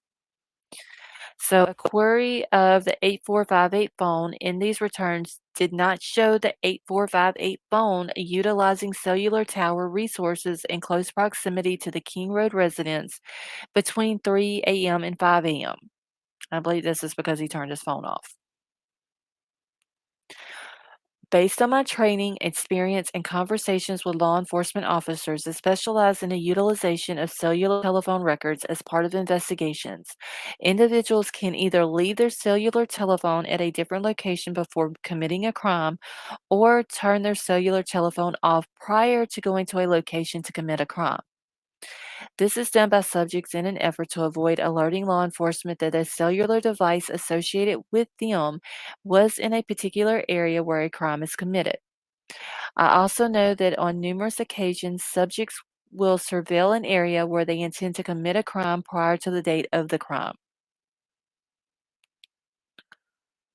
Depending on the circumstances, this could be done a few days before or several months prior to the commission of a crime. During these types of surveillances, it is possible that an individual would not leave their cellular telephone at a separate location or turn them off since they didn't plan to commit the offense on that particular day. Let's see. Wait, I just seen Brandon, I don't know, but there is something mentioned in here about airplane mode. All right, so on December the 23rd, 2022, I applied for and was granted a search warrant for historical phone records between November the 12th of 2022 at 12 a.m. and November the 14th at 12 a.m. for the phone for the 8458 phone held by the phone provider AT&T. So approximately 24 hours preceding and following the times of the homicides. So on December the 23rd, pursuant to that search warrant, I received records for the 8458 phone and from AT&T. The records indicated that the 8458 phone is subscribed to Bryan Kohberger at an address in Albrightsville, Pennsylvania, and the account has been open since June 23rd of 2022. These records also indicate historical cell site location, CSLI, for the 8458 phone. After receiving the information, I consulted with an FBI special agent that is certified as a member of the Cellular Analysis Survey Team. Members of CAS are certified with the FBI to provide expert testimony in the field of historical CSLI and are required to pass an extensive training that are both written and practical examinations prior to being certified with CAST, as well as the completion of a yearly certification requirements. All right. So additionally, the FBI CAS essay that I consulted has over 14 years of federal law enforcement experience with it, which includes 6 years with the FBI. From information provided by CAS, I was able to determine estimated locations for the 8458 phone from November 12th, 2022 to November 13th, the time period authorized by the court. On November the 13th, at approximately 2:42 a.m., the 8458 phone was utilizing cellular resources that provided coverage to 1630 Northeast Valley Road, apartment G201 Pullman, hereafter the Kohberger residence. At approximately 2:47, the 8458 phone utilized cellular resources that provided coverage southeast of the Kohberger residence, consistent with the 8458 phone leaving the residence and traveling south through Pullman, Washington. So this is basically where they started tracking him. Okay, this is consistent with the movement of the white Elantra. At approximately 2:47 a.m., the 8458 phone stops reporting to the network, which is consistent with either the phone being in an area without cellular coverage, a connection to the network is disabled, such as putting the phone in airplane mode, or the phone is turned off. The 8458 phone does not report to the network again until approximately 4:48 a.m., at which time it utilized cellular resources that provide coverage to Idaho State Highway 95 south of Moscow near Blaine, Idaho. Between 4:50 a.m. and 5:26 a.m., the phone utilizes cellular resources that are consistent with the 8458 phone traveling south on Idaho State 95 to Genesee, Idaho, then traveling west towards Union Town, Idaho, then north back into Pullman. So they were tracking him. Uh, let's see. So they don't know if he put it like I don't know how the whole airplane thing works, airplane mode, but either he put it on airplane mode or he just cut the thing off altogether. But where they got him was showing what time he left his home because he still had it on, and then him cutting it back on before he ever got back home. I mean, I would have thought he would have been smart enough to leave his cell phone at the house. But I mean, he may be book smart, but I don't think he has much common sense, y'all. Honestly. Hold on just one second. Okay. Let me get back into my chat. Okay. Okay, so further review indicated that the 8458 phone utilized cellular resources on November the 13th that are consistent with the 8458 phone leaving the area of Kohberger. Okay, wait. Oh, no, this is a new one. Okay, so he left his house again at 9 a.m. He goes back to the scene, y'all. He goes back to Moscow. So he leaves his house at approximately 9 a.m., travels to Moscow. Specifically, the 8458 phone utilized cellular resources that would provide coverage to the King Road residents between 9:12 a.m. and 9:21 a.m. So he leaves his house at 9 o'clock. He arrives around the King Road residence to close enough to where his cell phone will pick up those towers at the girl's house at 9:12. He stays around the area until 9:21. The 8458 phone next utilized cellular resources that are consistent with the 8458 phone traveling back to the area of the Kohberger residence and arriving to that area at approximately 9:32 a.m. So literally, he leaves his house at 9 o'clock in the morning, goes back to the scene of the crime, and is at the area of the house at 9:12 a.m. So 12 minutes later, he stays in the area until 9:21, and then by 9:32 he is back at his house. In 32 minutes, he leaves his house, goes back to the crime scene, and goes back home. A voice for hope? I agree.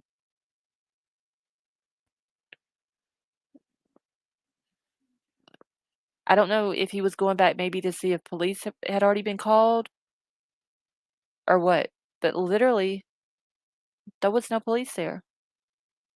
Or did he realize that he dropped the sheath to his knife and maybe he was going to try to go back and to get it, but it wasn't able to?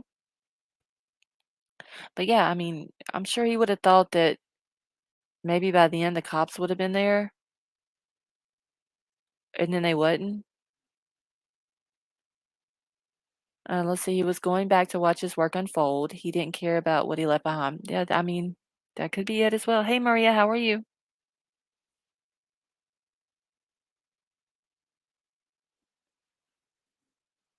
All right. So below is a depiction, not to scale, of the possible route taken based off the cellular site locations. And once again, this is another uh, map, and you can't tell what it is. It just says this is a possible route based off of cellular device locations. So I think it's gonna be easier for me to do it on the map. I'm gonna try to get that done tomorrow where then that way I can pull it up where y'all can see it better. Hey, Common Sense, how are you? Collins Avenue, I can't remember if I said hi to you earlier whenever you came in. Hey, Alien Dog, Andrew, how are you? Very strange you went south on 95 to Blaine and Janice. And see, I don't know, like, where all of those look like Blaine and Janice and all that is, so I'm gonna have to go back and map it for myself. I think it would be easier if I did it. Common sense, I'm doing good, honey. Okay, to me, he needs to prove innocence because by this he looks guilty. Yeah, Sammy, you're right. Let's see. Pretty sure his eyes were probably full of. Didn't realize Dylan saw him because he just walked by her and left through the sliding door. He also would have been exhausted and tunnel vision. And that could be the reason why he didn't go after Dylan. Um, he might have just been too tired.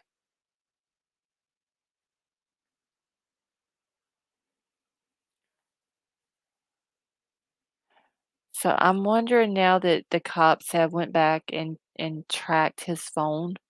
I wonder if they went back on these routes and to see if he ditched a knife.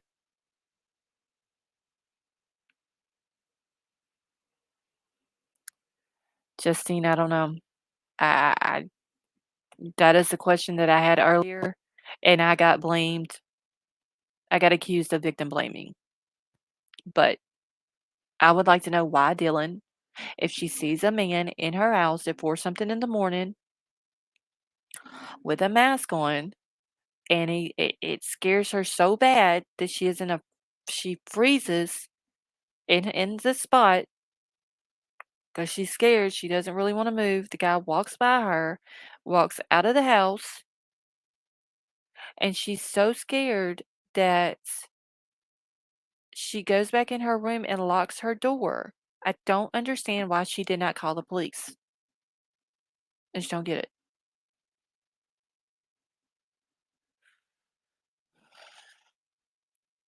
And that is true also, I don't remember who I just seen somebody say that he doesn't have to prove innocence. The prosecution, the DA's office, they have the burden of proof. They have to prove he's guilty. I could leave in. Oh, shoot, girl, that's what I'm saying. Like, and from what I'm understanding, the way it's explained in this affidavit, that she, in her interview to the police, he walked from the room where Ethan and Xana was. Walked by her through the kitchen, out the back door. Okay, beautiful Mercy, Dylan is your friend. Well, nobody is doing anything to Dylan. Dylan is not a victim. There was only 4 victims in this. Okay. There was not a party. It's done been explained in the affidavit where everybody was at. Dylan and Bethany gave their interview where everybody was at earlier in the night.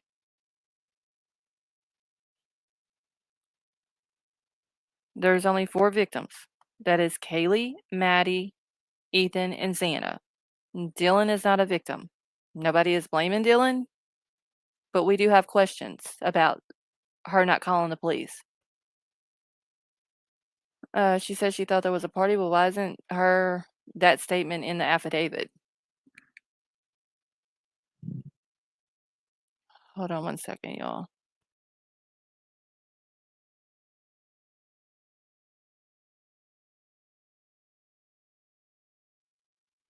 Okay,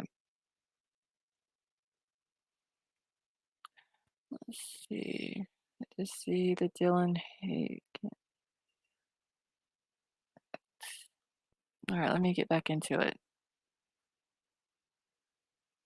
Okay, and I wish these maps would have been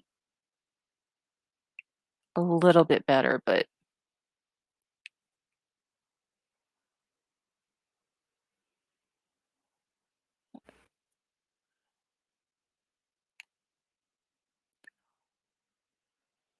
give me one second. I got to figure out where I left off at.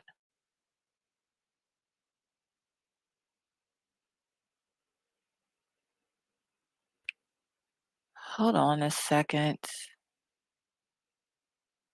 Okay.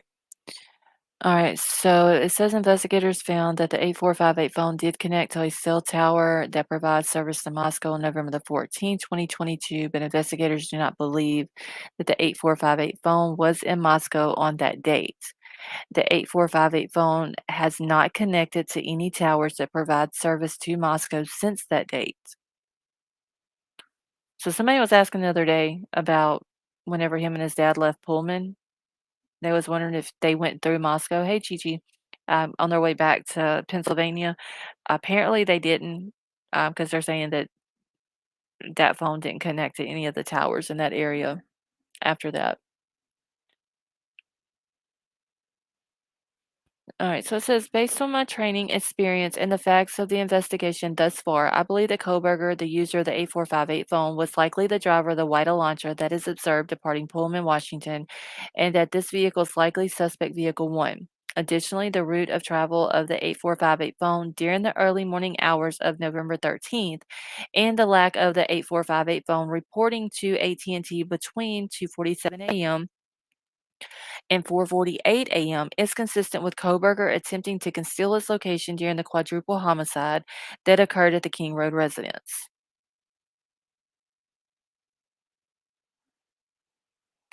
On December the 23rd, I was granted a search warrant for Kohberger's historical CSLI from June 23rd to current. Prospective location information and the pin registered trap and trace on the 8458 phone to aid in efforts to determine if Kohberger stalked any of the victims in this case prior to the offense, conducted surveillance on the King Road residence, was in contact with any of the victims associated before or after the alleged offense, any locations that may contain evidence of the murder that occurred on the 13th, the location of the white Elantra registered to Kohberger, as well as the location of Kohberger.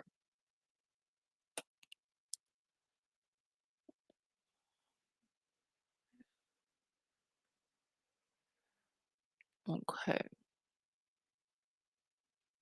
On the 23rd of December, pursuant to that search warrant, I received historical records for the 8458 phone from AT&T. From that time, the account was opened June 2022. After consulting with the CAS CI, I was able to determine estimated locations for the 8458 phone from June to 2022 to present and the time period authorized by the court. The records for the 8458 phone showed that the 8458 phone utilizing cellular resources that provide coverage to the area of 1122 King Road on at least 12 occasions prior to November the 13th of 2022. He literally was in the area of their house on 12 different occasions.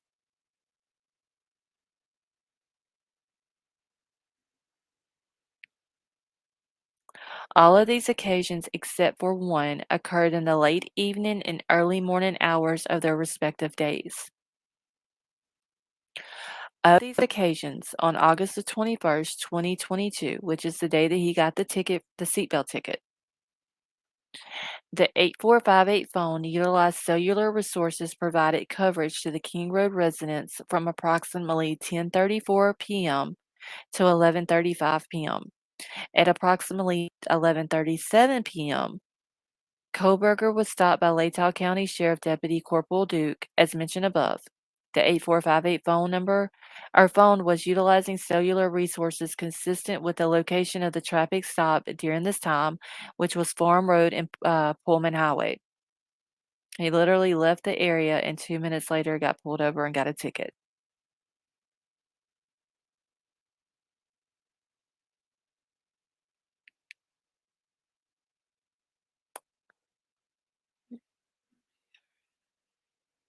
All right, one second, y'all.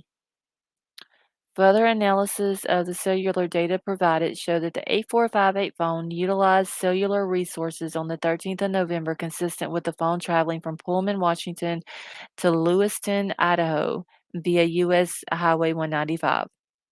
At approximately 12:36 p.m., the 8458 phone utilized cellular service resources that would provide coverage to Kate's Cup of Joe coffee stand located at 810 Port Drive, Clarkson, Virginia.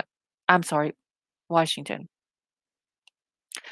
Surveillance footage from the U.S. Chef store located at 820 Port Drive, Clarkson, Washington, and adjacent to Kate's Cup of Joe showed a white Elantra consistent with suspect vehicle 1 drive past Kate's Cup of Joe at a time consistent with the cellular data from the 8548 phone. He must not have known about burner phones. At approximately 12:46 p.m., the 8458 phone then utilized cellular data in the area of Albertsons grocery store at 400 Bridge Street in Clarkston, Washington. Surveillance footage obtained from the Albertsons showed Kohberger exited the white Elantra, consistent with suspect vehicle 1 at approximately 12:49 p.m. Interior surveillance camera shows that Kohberger walked through the store, purchased unknown items at the checkout, and leave at approximately 1:04 p.m. Kohberger's possible path of travel is depicted below, not to scale. So, this was on the 13th. So, literally, he goes and checks out the crime scene,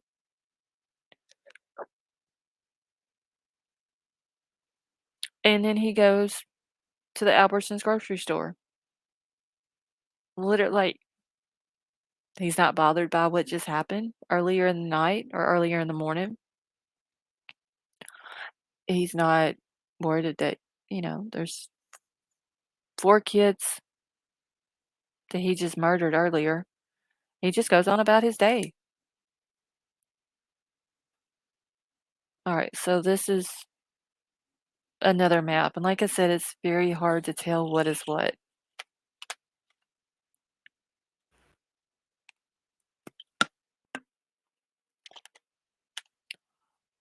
Bravo Bree, according to Dylan's boyfriend, he's never even been to Moscow.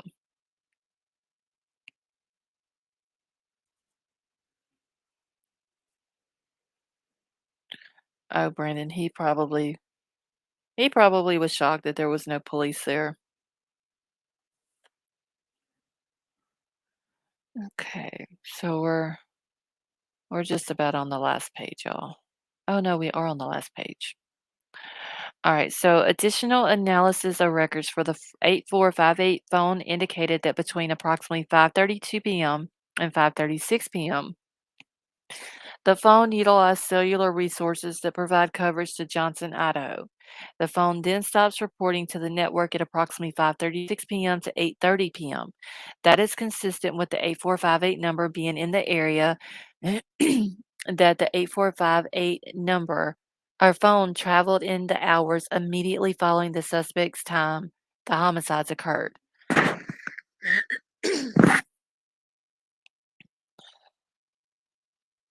So, wait, are they saying that he went back to it again? All right. So, analysis of the record, the phone indicated that between approximately 5:32 p.m. and 5:36 p.m., the phone utilized cellular resources that provide coverage to Johnson, Idaho. The phone then stops reporting to the network from approximately 5:36 p.m. to 8:30 p.m. That is consistent with the 8458 phone being in the area that the 8458 phone traveled in the hours immediately following the suspected time of the homicides occurred. So on December the 27th, Pennsylvania agents recovered the trash from the Kohberger family residence located in Albrightsville, Pennsylvania. That evidence was sent to the Idaho State Lab for testing. On December the 28th, the Idaho State Lab reported that a DNA profile obtained from the trash and the DNA profile obtained from the sheath identified a male as not being excluded as the biological father of suspect profile. At least 99.9998% of the male population would be expected to be excluded from the possibility of being the suspect's biological father. Based on the above information, I am requesting an arrest warrant to be issued for Bryan C. Kohberger, date of birth 11/21/94, for burglary at 1122 King Street in Moscow, Idaho, in 4 counts of murder in the first degree for the murders of Madison Mogan, Kaylee Gonsalves, Dana Carnodal, and Ethan Chapin. I declare under penalty of perjury pursuant to the law of the state of Idaho that the foregoing is true and correct. That was signed on 12/29/2022. I can't read the writing, but it's number 157. I'm assuming that 157 is going to be the officer's number, his badge number. So that is the whole thing.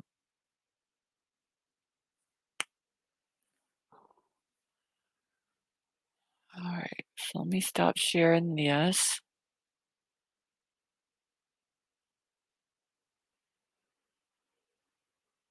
So there is a lot of good information in the affidavit, but at the same time, it still leaves with a lot of questions, honestly.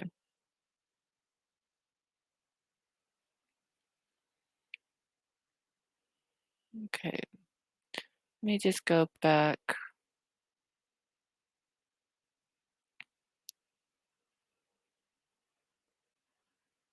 She saw Ethan and yelled, and they ran outside, and the neighbors came. God, people are just, oh my God. All right, so that was the affidavit. Let me get the probable cause order pulled up here. And it's only 2 pages, so it's not that long.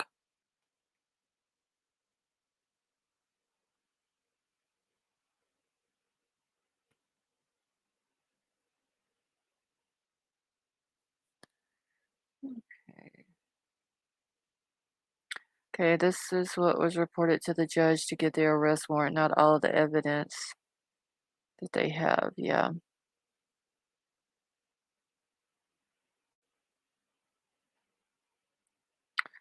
Let's see. Erin says she has so much to say about a few things. I still have questions, honestly. Okay, so send for butterfly, you didn't see the probable cause. Okay, let me zoom in.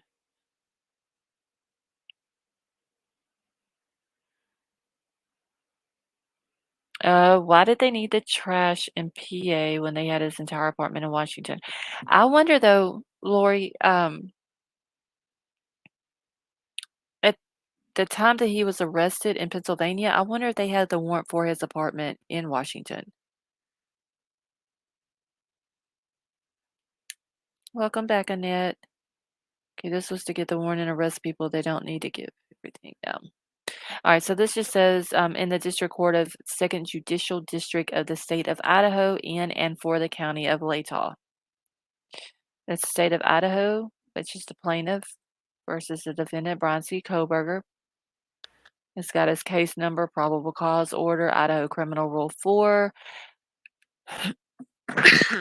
Excuse me. It says, upon review of the information provided under the oath alleging the defendant committed the offenses of count 1, burglary, counts 2, 3, 4, and 5 is all murder in the first degree. And then they X the box that says the court finds probable cause to believe that the defendant committed the crimes shown above. And then it says a warrant of arrest shall be issued setting bond in the amount of, and then no bail. And they put the statute number and all this and that. This was signed on the 12th, the 29th day of December at 2:22 p.m. by the magistrate judge Megan Marshall. She's also the judge that did his court hearing today. Keister Bunny, yes, his car was originally registered in Pennsylvania, and then on the 18th of November, which would be 5 days after the murder, the registration was then switched to Washington.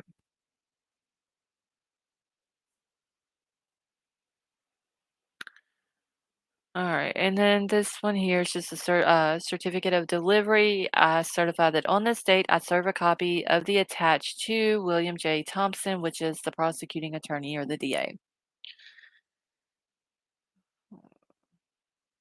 And then it was hand delivered.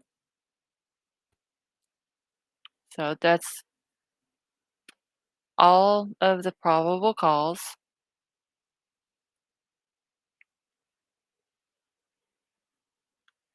Okay.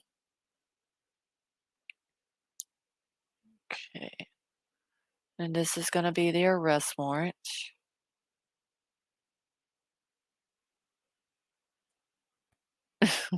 Cookie.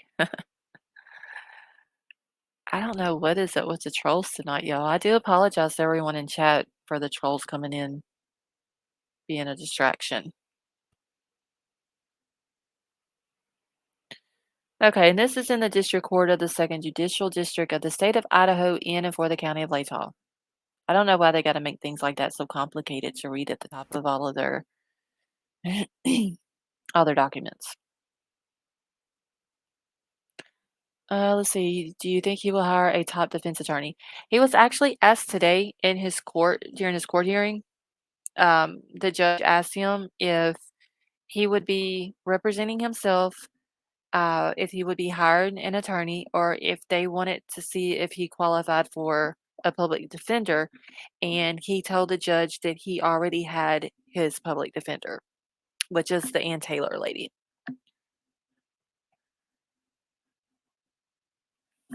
Hey, Ashes, how are you? Hey, Aura, how are you tonight? Okay, give me just a second.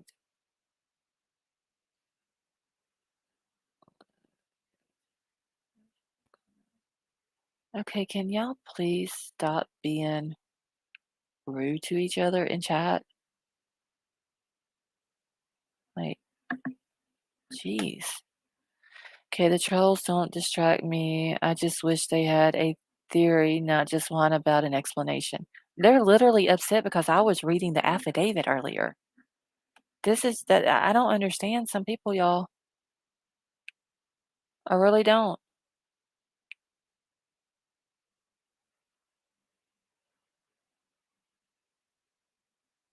I mean, we're all adults here. Nobody has to be rude to anyone else.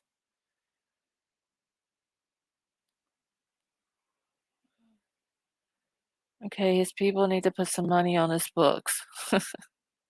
Yeah, I mean, like, if there's people out there who think that this guy is innocent, yeah, go throw some money on his books and give it time, y'all. Like I said, there'll be some crazy ass women who are desperate that'll put money on his books for him.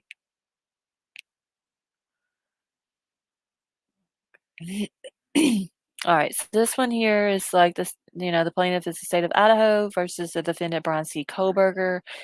And this is, what did I say this was? This is the arrest warrant. All right, so to any law enforcement officer in the state of Idaho, information under oath have been presented to me on December the 29th, 2022, and there appearing to be probable cause and believe that the public offenses of, and it's just got the Idaho code, and with each section, it has the code burglary, murder in the first degree.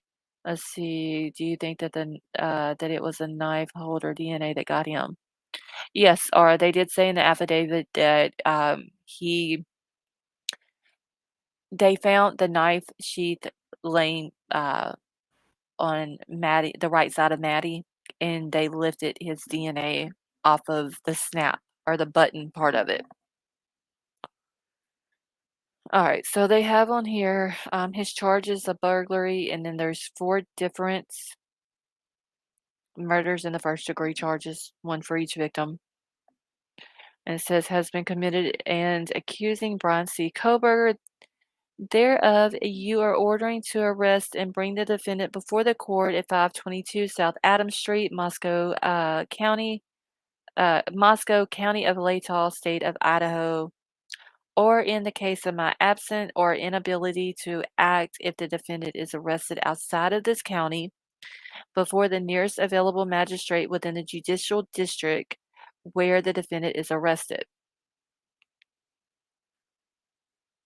And then it says there is no bail, and he is hereby committed to the sheriff of the county of Latah, state of Idaho.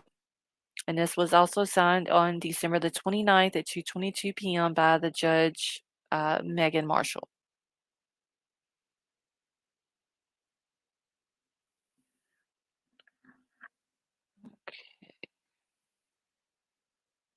And then it does have redacted on it. So I'm sure there's some stuff that they didn't include in here.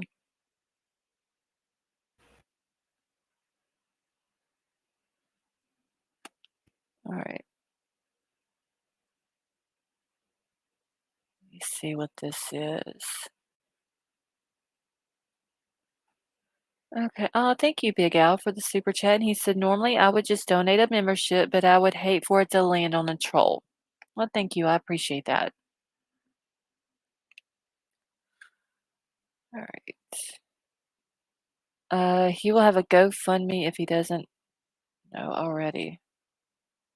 I'm sorry, but I would not give that dude.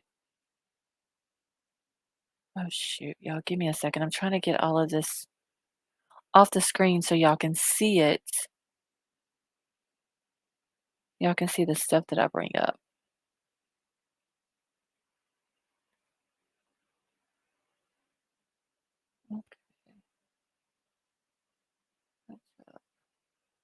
See what I'm saying?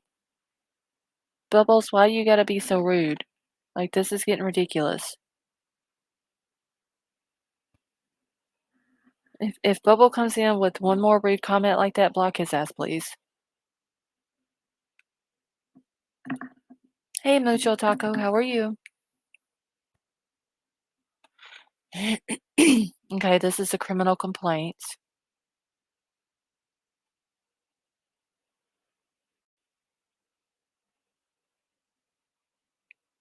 Oh, wait, what was that? Hold on. Let's see. Would it be K tape in the home? Okay, so the reason why he got the burglary charge is because anytime that you enter a house, a business, with the intent to commit a crime, you get charged with it. And I believe it's a felony crime where in this instance he got the burglary charge because he entered the home with the intent to commit murder. And if I'm not mistaken, I do have um, the explanation for that that charge.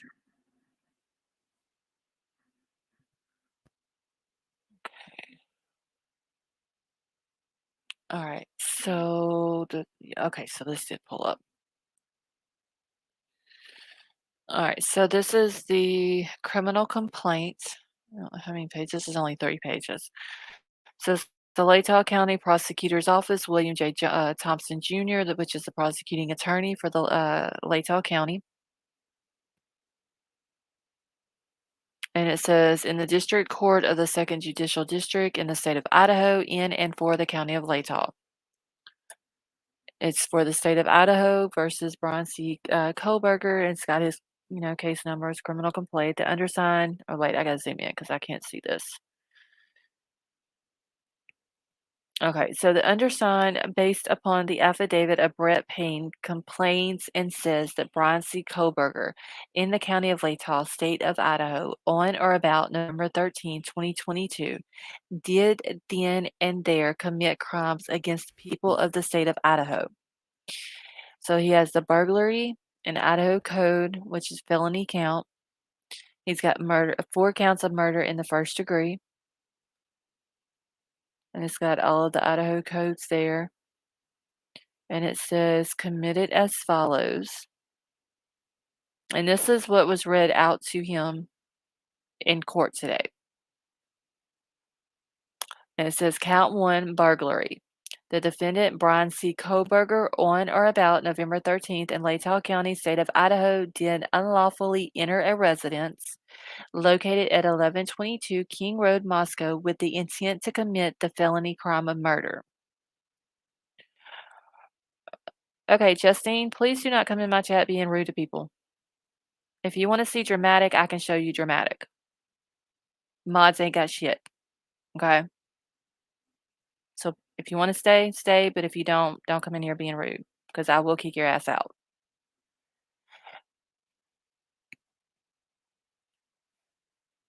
I know. She literally just gonna come in here and tell me to stop in my own girl. You must not know me. Get the fuck up out of my chat. Okay, so count two was murder in the first degree. That the defendant, Brian C. Kohberger, on or about November the 13th, 2022, in Latah County, state of Idaho, did willingly and unlawfully, deliberately with premeditation, and with malice, aforethought, kill and murder Madison Mogan, a human being, by stabbing Madison Mogan from which she died. Count three, murder in the first degree. That the defendant, Brian C. Kohberger, on or about November the 13th, 2022, in Latah County, state of Idaho, did willingly, unlawfully, deliberately, with premeditation, and with malice, aforethought, kill and murder Kaylee Gonzalez, a human being, by stabbing Kaylee Gonzalez from which she died.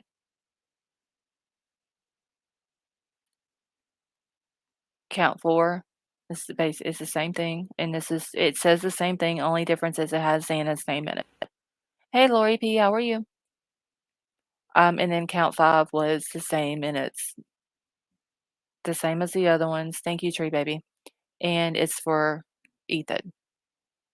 And it says, all of which is contrary to the form, force, and effect of the statutes above cited, and against the peace and dignity of the people of the state of Idaho. Wherefore, complainant requests a warrant of arrest to be issued for the person of Bryan C. Kohberger, date of birth 11/21/1994, and then it's got his social put in there. And then it says, and that the defendant may be dealt with according to law, dated the 29th day of December. And it's signed by Mr. Thompson.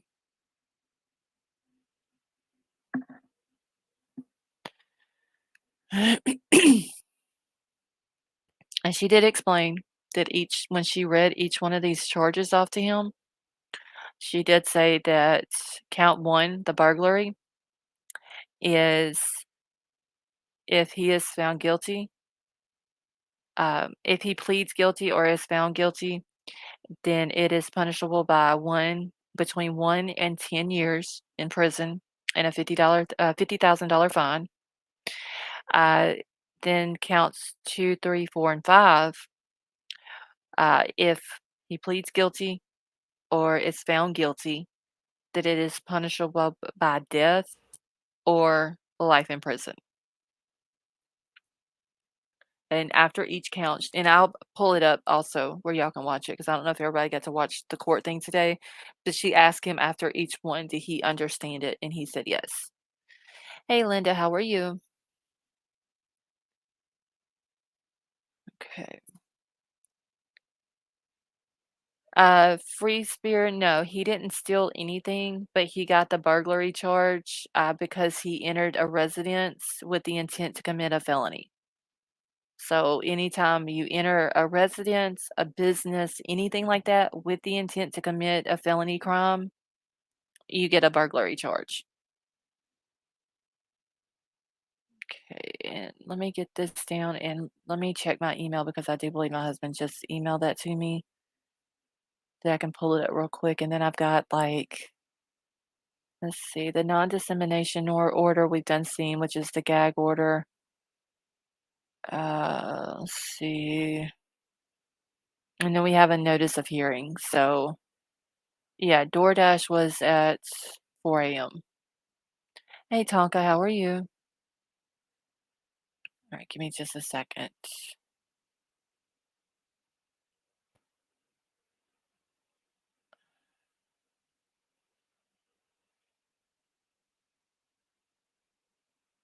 Okay, so this will explain it a little bit better about the burglary charge.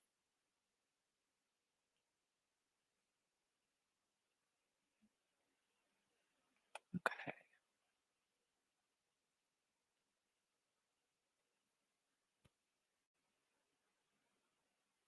Oh shoot, hold on a second.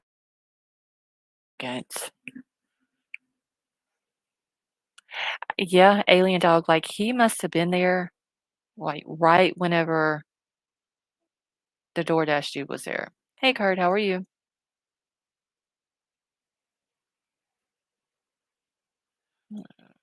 Wait, is who trying to say Ted Bundy wasn't cocky?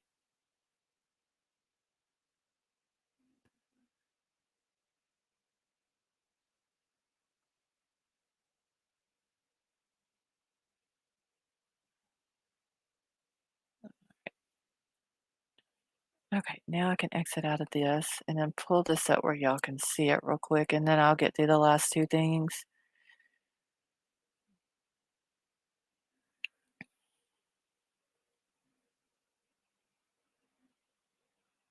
All right, one second. Oh, wait, that ain't what I need.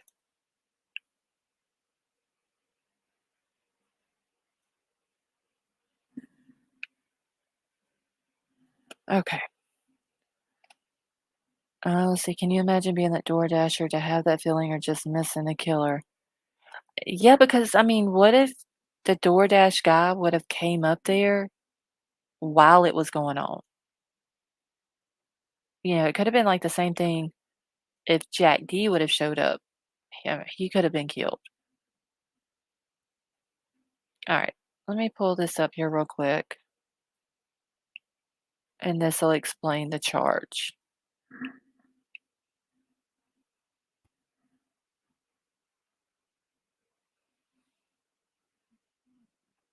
Uh, family doesn't. Santa had ordered DoorDash, and it it arrived at 4 o'clock in the morning. But, like, all this time, we thought that the murders happened between 3 and 4, where in fact they happened between 4 and 5. Okay, so it says, "In the state of Idaho, you can be arrested and convicted for burglary if you enter any property, which is a home, store, etc., with the intent to commit a theft crime or any felony therein. Burglary is a felony, and under Idaho Code 18-1403 is punishable by a minimum of 1 year and up to 10 years in prison." And that is what the judge told him today. It's between 1 and 10 years and a fine of up to $50,000. So I think they need to give him, if he is convicted of this, give him the full 10 years.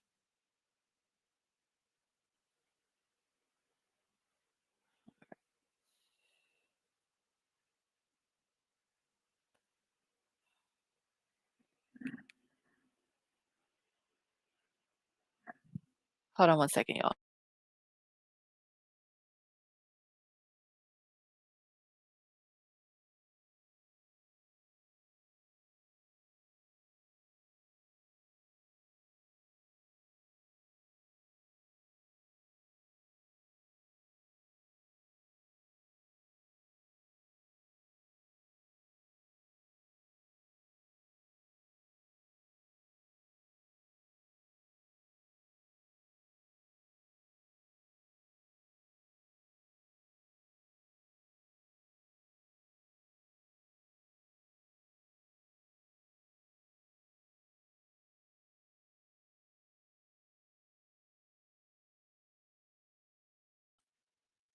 All right. Now, let me get rid of the criminal thing and pull up the notice of hearing.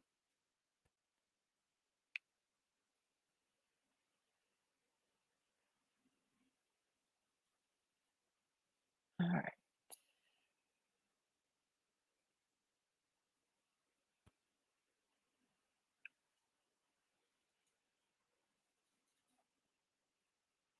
All right. And this is just for his initial appearance.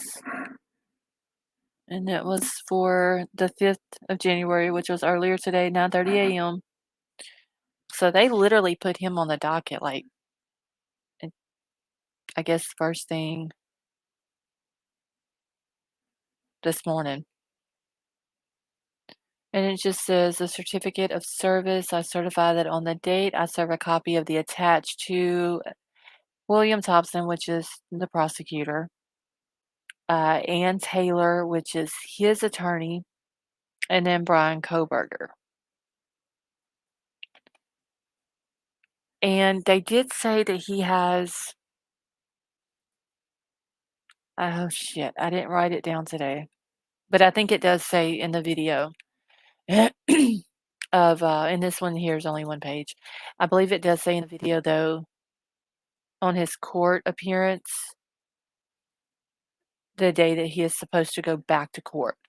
So, on his next appearance, he will go in, he will either have to plead guilty or not guilty, which I'm sure he's gonna plead not guilty because he literally thinks that he's gonna, uh, get off of. Okay, when I order DoorDash, I buzz them in and they put it outside my apartment door. See, we can't even get DoorDash out here, y'all.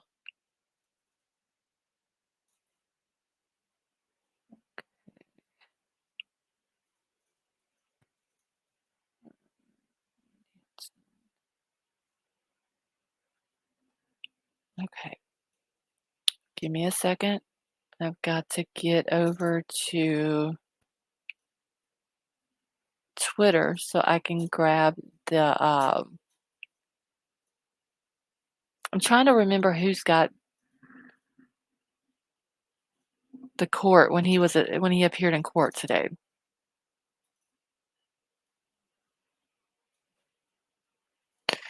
Oh, and then it says today, I didn't know that Kaylee's parents did an interview today, but it says Kaylee Gonzalez's parents say that they support the death penalty for accused killer Bryan Kohberger. Okay, if you want to play God's role, you're going to have to answer to him. So they were on Banfield. Okay, give me a second so I can go find, I believe this is it. Yes.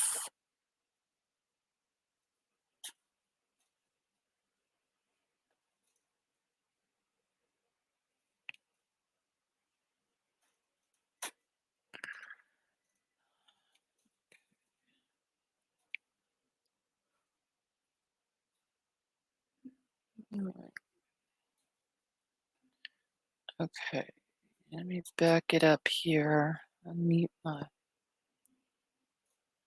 All right. So once I start playing this, I'm gonna mute myself out. But yeah, this is Bryan Inton. So if y'all have Twitter and y'all don't follow Bryan, y'all really should, because he's usually on top of everything. So and he always puts out good stuff. All right, so let's go ahead and play this. Oh, we got it. We can compare. Yep. You good. Okay.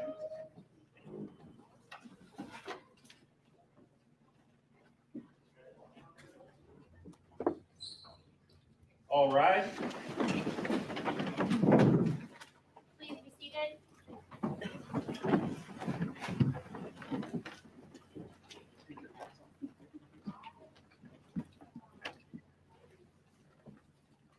We are on the record in the Second Judicial District, Latah County. This is the Magistrates Division of District Court. This is State of Idaho versus Bryan C. Kohberger, cause number CR 29222805. Mr. Kohberger is present in court. He is in custody. He is appearing with his attorney, Ms. Taylor, Mr. Thompson, Ms. Jennings on behalf of the state. This is the time set in the matter for initial appearance. Mr. Kohberger, I am going to advise you of the rights that you have in this case. I am going to go over the criminal complaint with you, and then we're going to discuss setting the matter for further hearing. You have the following rights. You have the right to remain silent. Anything you say can and will be used against you. You have the right to the presumption of innocence. That means the state bears the burden to prove that you are guilty of this offense beyond a reasonable doubt. You have the right to a preliminary hearing. A preliminary hearing is a probable cause hearing. At that hearing, the state must establish that more likely than not, these felony offenses were committed and you were the one that committed the felony offenses. You have a right to have that hearing within 14 days if you remain in custody. If you are bound over at that preliminary hearing to district court, if the court finds probable cause, you would be bound over to district court. And at that time, you can enter a plea of not guilty, and you can have a jury trial set within 6 months of your appearance in district court. At both your preliminary hearing and your jury trial, you have the right to confront and question any evidence or witnesses called against you. Call witnesses on your own behalf and compel witnesses to be present and testify at the state's expense. You have the right to be represented by a lawyer. If you cannot afford one, one could be appointed to represent you based upon your financial need. You also have the right to appeal any conviction in your case. Do you understand these rights? Yes.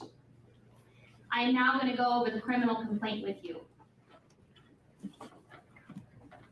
Count 1 of the criminal complaint charges you with the felony offense of burglary.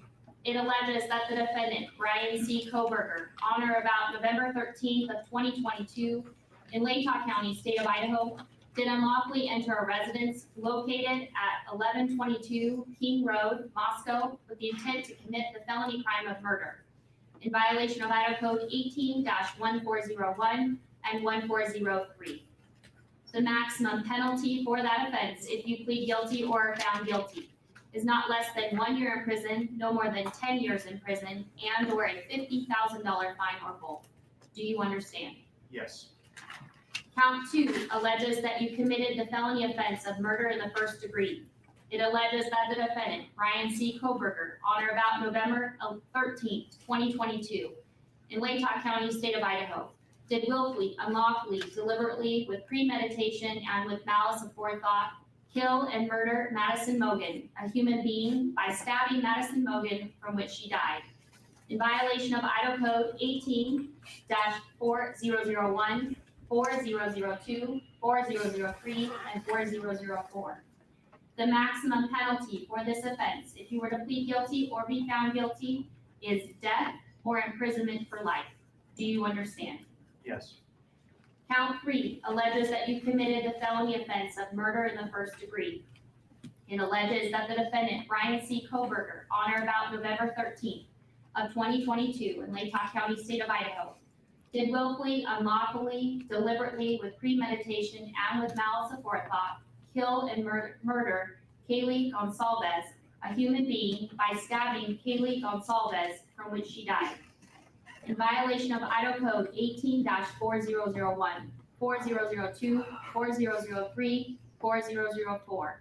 Again, the maximum penalty for that offense, if you plead guilty or are found guilty, is death and/or imprisonment for life. Do you understand? Yes. Count 4 alleges that you committed the felony offense of murder in the first degree. It alleges that the defendant, Bryan C. Kohberger, on or about November 13th of 2022 in Latah County, Idaho, did willfully, unlawfully, deliberately, with premeditation, and with malice aforethought, kill and murder Xana Kernodle, a human being, by stabbing Xana Kernodle from which she died, in violation of Idaho Code 18-4001, 4002, 4003, and 4004. Again, the maximum penalty for that offense, if you plead guilty or are found guilty, is up to death and/or imprisonment for life. Do you understand? Yes. Count 5 alleges that you committed the felony offense of murder in the first degree.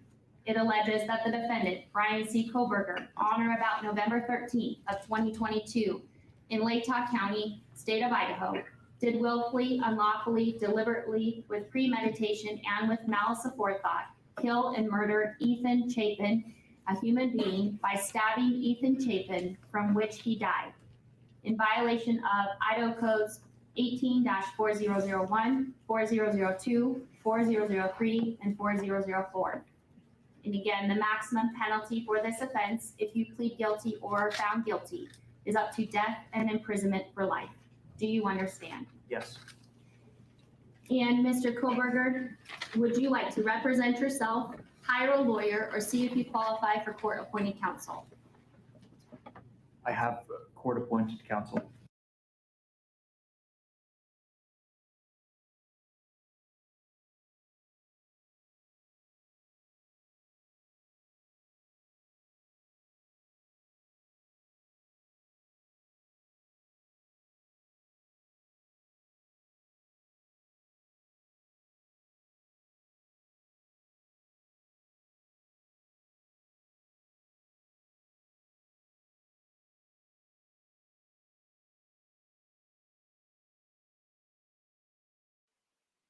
Okay. Yes, Lawnmower Man, he can get 4 death penalties at once. I mean, they give like 4, well, I don't know about the death penalties, but they give 4 life sentences or multiple life sentences for people. I don't know how they do that with the death penalty, though. Hey, El Guapo, how are you? Steph88, how are you? How did he get court appointed? I don't know. I believe he had the court appointed counsel before he ever got back into Idaho. Okay, let's see. There was one other thing I wanted to show y'all.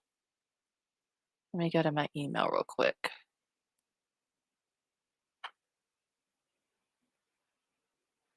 Okay.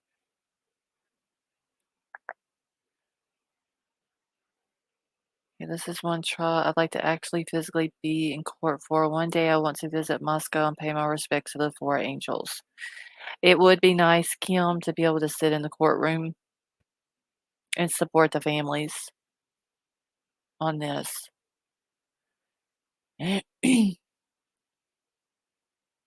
right, let me grab this real quick. This is an article from TMZ.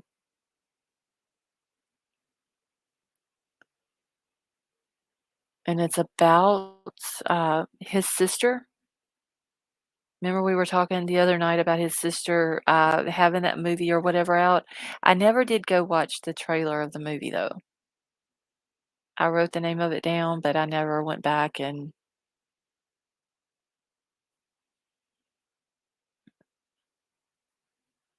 let's see, I don't know about everyone else, but I know I've been emotionally drained through this. Paige, that is true.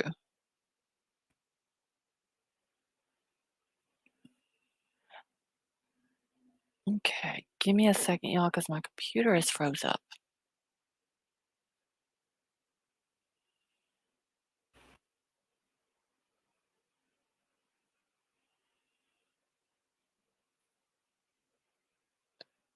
Chat more on Twitter. Feels good to support for you. Oh, Big Al, that is cool.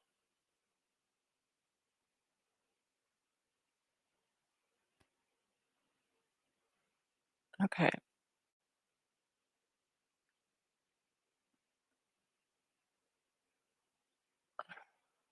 Hold on, I'm trying to make sure I'm clicking on the right link here. And they're starting to believe he's responsible for their death. Oh, wait, Running Bear, when did that happen? The one in Utah? Because I'm still not 100% convinced that he isn't responsible for the one in Washington and the one in Oregon.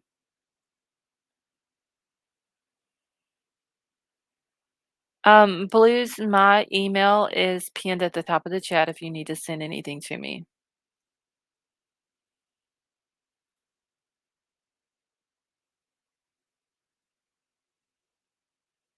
Give me just one second. I need to answer a message back.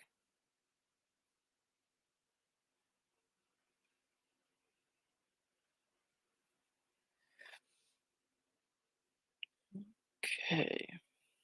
All right. So I'm gonna read this real quick about his sister's um movie. They are looking at him for. Wait, are they really, Big Al, looking at him for those? For the one in Washington and the one in Oregon?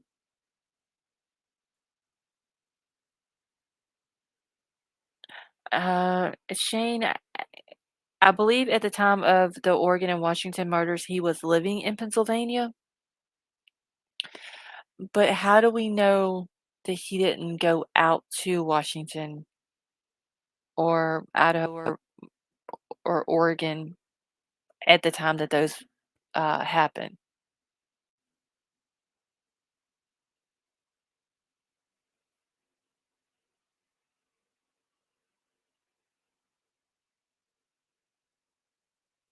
Okay. All right, let me read this real quick. So it says Bryan Kohberger's sister starred in horror flick about students' hacked death. Director shocked by connection. Some weird people in his family, y'all.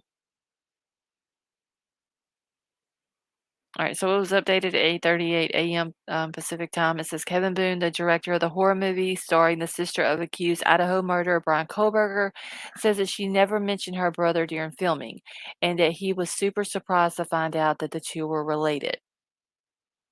Kevin joined us on TMZ Live and told us that he didn't realize the family connection until he started being contacted by media outlets. And when did her movie come out? Okay, Whirlwind Queen, I'll check it in just one second.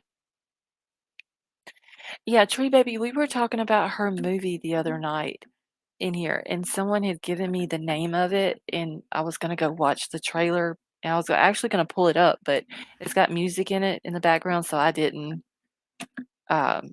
pull it up. So it came out in 2011. Okay. But I kind of want to watch it, but then again, I kind of don't. Wait. What about the missing woman that went missing in Pennsylvania near his parents just before he left for Washington? Oh, Paige, I didn't know about that. If Paige, if you have any information on that, can you email it to me? or just like the lady's name and when she went missing, like the month and date, like the full date possibly if you have it?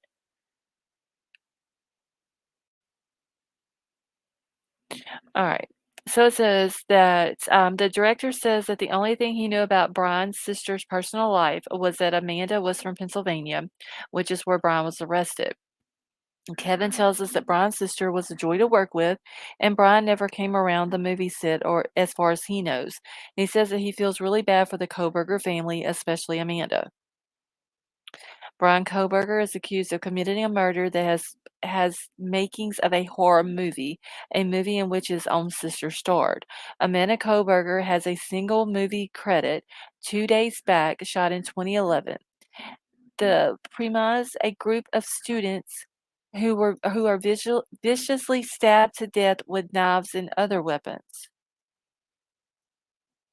The group of environmentally conscious students take a hike in the woods. Their mission is to catch people who are illegally foresting. The murderer befriends the group of students and then begins the massacre. I don't know if I want to watch her movie or not.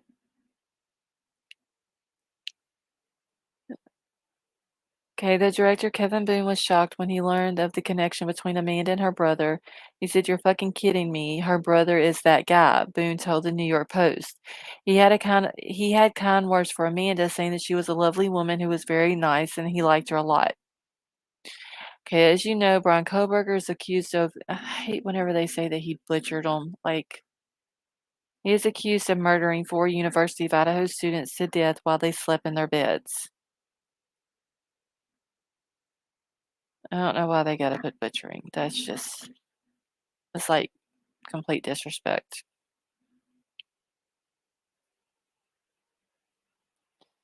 All right, give me a second. I think I have one other thing.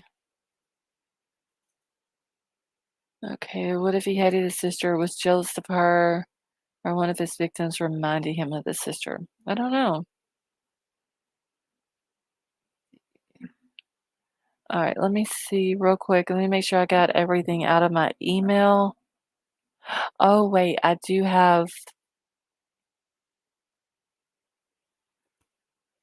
the, uh, the timeline that someone has did. Just sounds more brutal for the shot factor, but, I mean, that's this incident, it's not a movie. Like, I can get that for a movie if they wanna put something like that in the description of what the movie's about, but when we're talking about real life incidents where 4 people were actually brutally murdered, like, that's a little bit too much. Alright, so I'm gonna download these, I'm gonna try to zoom in on them as much as I can where we can read them. But it goes by each day, and then it goes in, like, the times during the day that was mentioned in the affidavit is on this timeline. And they put it together uh, to make the times of what they were talking about, make it a little bit easier to understand.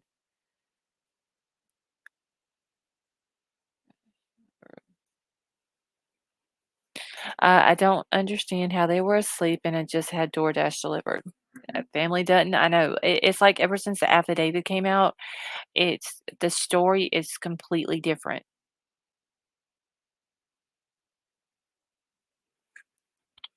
We hadn't heard anything about DoorDash before. Wait, what is this? 13 minutes. Oh, yes, I have this article I wanna read to y'all as well. We had never heard of the DoorDash thing. Wait, did you see where Gerard I just tweeted something like would be 7 more murders connected to Brian? No, Pickle Me Elmo, I must have missed that. I wanna say that I did see where he had posted something today, but it wasn't that, but I'll have to go back and look. Okay, so Dana, let me write that name down real quick, y'all. Uh, hold on, Dana Smither. Okay, was she from the same town page? is where Bryan was arrested?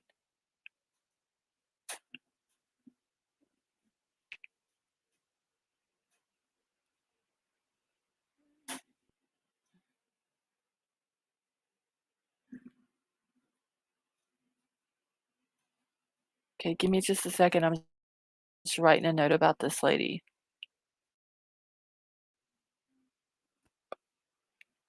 And that was right before he left to go to Washington, right?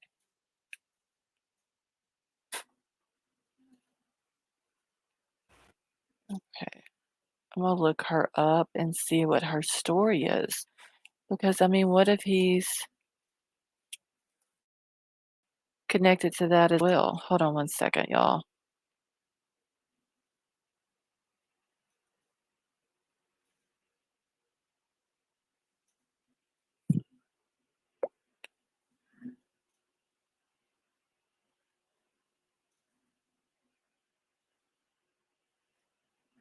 Okay. What the heck? I'm trying to mute myself. Give me just a second. I can't get my StreamYard pulled back up, y'all.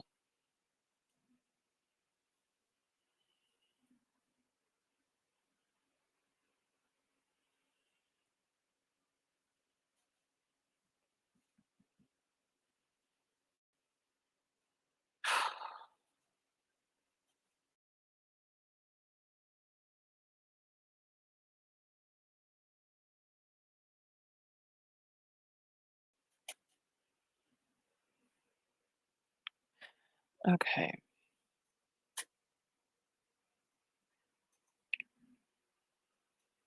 Give me just a second. Y'all. I can't get my StreamYard to come back up.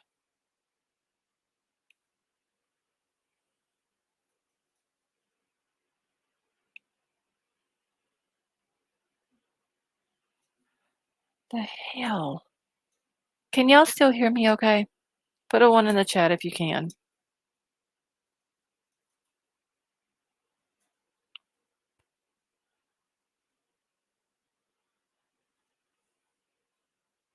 Yeah, Big L, I did that.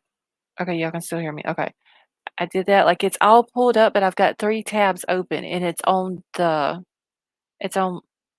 New York Post tab and I need it back over on StreamYard and it's not clicking over to StreamYard.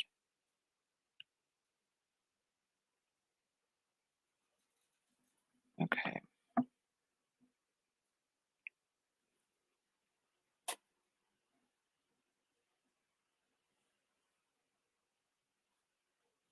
Yeah, it's not doing shit. My whole computer, y'all, is froze up. Give me 1 second. As long as y'all can still hear me, then we're good.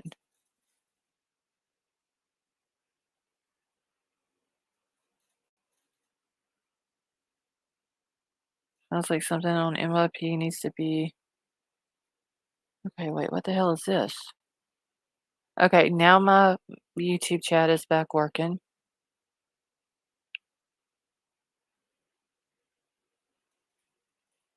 Okay, the whole thing was completely froze up.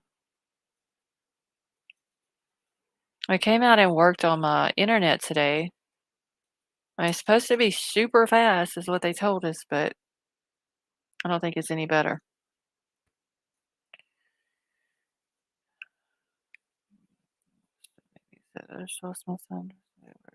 Okay.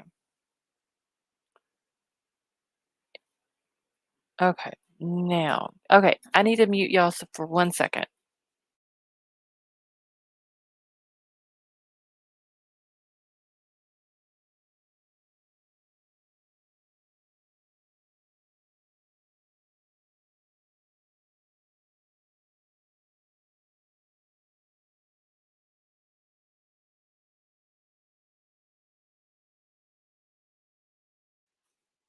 All right. Okay, so let me pull up the New York Post thing.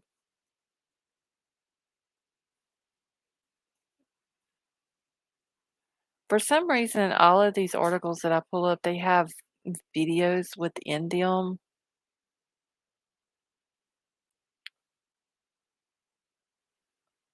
I can't believe this one hasn't started playing as soon as I brought it up.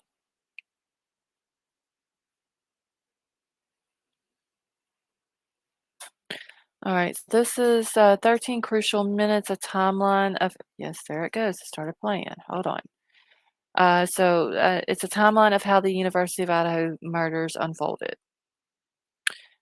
I don't know how long exactly this is, but this is one where they got all the damn pictures in it too. So, an updated timeline into the University of Idaho slayings was revealed in the case's newly released report, which indicates Bryan Kohberger allegedly carried out the horrific crime in as little as 13 minutes. Before the police affidavit was made public Thursday, officials had said that they believed the four students who were slain inside their off campus Moscow home sometime between 3 and 4 a.m. on the 13th. According to the affidavit, the 1 hour time frame has since been narrowed down to 25 minutes, with police now thinking that Kaylee, Maddie, Xana, and Ethan were killed between 4 and 4:25 a.m. It was also learned in the affidavit that police now believe that Kernodle is still. Oh, wait. Okay, so it was also learned in the affidavit that police now believe that Kernodle was still alive by 4:12 a.m., as phone records indicate that she was using TikTok at the time and therefore likely still awake. So the four victims lived in the home with two other roommates, Bethany and Dylan, who were also home after a night out by 2 a.m., according to the affidavit. So at 4 a.m., says according to the slain students' roommates, all of the victims were asleep or at least in their bedrooms by 4 a.m., with one exception. At approximately that time, Kernodle had received a DoorDash food order at the residence from a delivery driver. It would be the last contact any of the victims would have with someone before they were killed. Police said that they have identified the driver who reported the delivery to authorities during the investigation. All right, and this is just a map of the timeline as well. And it just says on November the 13th, later in the morning, after appearing to take a roundabout way home, the white car was caught on 5 cameras in Pullman, Washington, and on the WSU campus where Kohberger was living. Let's see, the white Hyundai Elantra, believed to be driven by Bryan Kohberger, was caught on multiple surveillance videos from local businesses and neighbors driving around the Kings Road area between 3:29 and 4:20 a.m., including making 3 passes by the student's home, according to the affidavit. On December the 30th of 2022, Kohberger was arrested in an early morning SWAT raid at his parents' home in Albrightsville, Pennsylvania. All right, so it says around the same time, a roommate, Dylan Mortensen, identified in the affidavit only as DM, said that she heard what sounded like Gonzalez playing with her dog in her third floor bedroom. Mortensen lived on the first floor. Let's see, in the affidavit, it says that she was on the second floor. Thank you, Susie. Moments later, Mortensen told police that she was awoken when she thought she heard Gonzalez say, "There's someone here," or "There's someone in here." Mortensen says she opened her bedroom door after hearing that someone might be in the house but didn't see anyone.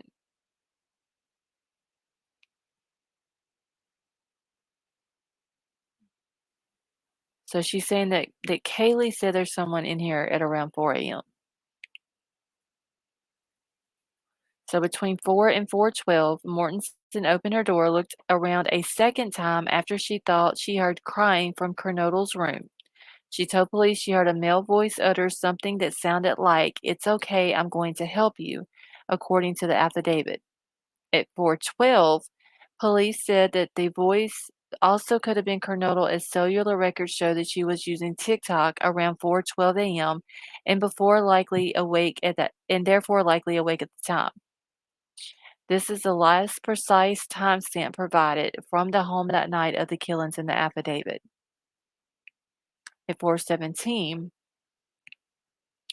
5 minutes after Kernodle appeared to be awake and using TikTok, a security camera located just 50 feet from her window at the neighbor's residence caught distorted audio of what sounded like a whimper followed by a loud thud, the affidavit said.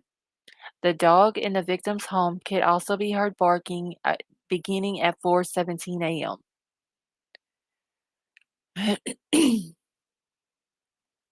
So between 4:17 and 4:20, Mortensen told police that she had opened the door for the third time at an unspecified time after hearing the crying when she said that she had a bone-chilling encounter with a masked figure clad in black clothing believed to be the killer.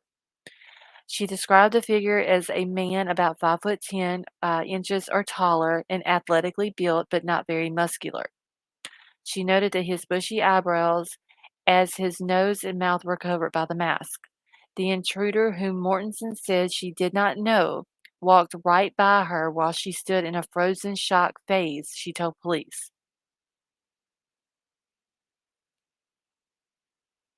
As the man headed towards the back sliding glass door, Mortensen locked herself in her bedroom. Police believe that the murderer had then left the scene. So if that's the case, then he went upstairs first. So I'm wondering if this guy was in the house. If she's saying she heard Kaylee say there's someone in here at around 4 o'clock, does that mean that the dude was in there whenever the DoorDash dude had delivered the food? Isn't it ironic? Wait, that the strongest evidence, in my opinion, they have against him came from a very same position he was applying for in the same police department. Mm-hmm. Yep. I sent you an email of George. Okay, thank you, Pickle Me Elmo.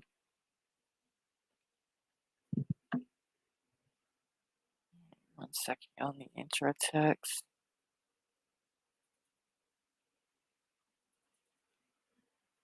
Okay. All right. So it says the combination of Mortensen's statements to law enforcement, reviews of forensic downloads of records from Bethany and Dylan's phones, and a video of a suspect video, as described below, leads investigators to believe that the homicides occurred between 4 a.m. and 4:25 a.m. Police wrote in the affidavit. So yeah, he must have went upstairs first. Um, we know what happened. Kaylee, she's saying Kaylee. It sounds like Kaylee is saying at 4 o'clock someone is in here. So he goes up to their room first. Seems like that they had already had someone better at the job than him, right? And then he comes downstairs, but Dylan's room is literally right there. Like her door is right by the steps that goes upstairs. So I'm wondering if she didn't like. How did she not hear him coming down the stairs and walking right by her door? Because he would have went upstairs first, came down the stairs, and went over to Ethan and Xana's room, did what he did there, and just calmly walks out of the house right past Dylan.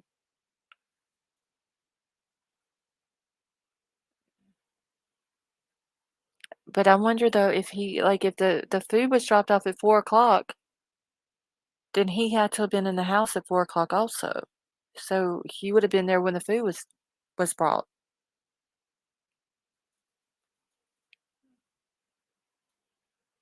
Hey, Sifa.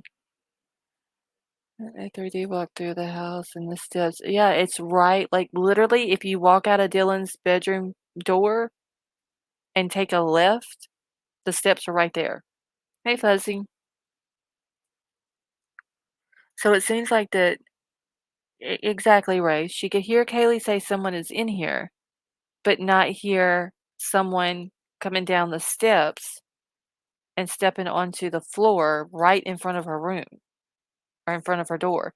I just find it odd, and I'm not blaming her because could be completely innocent, but I find it odd that she kept opening her door.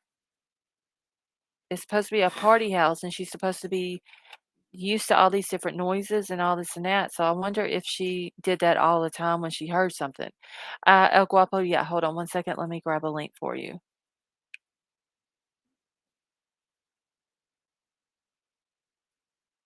All right, give me a second.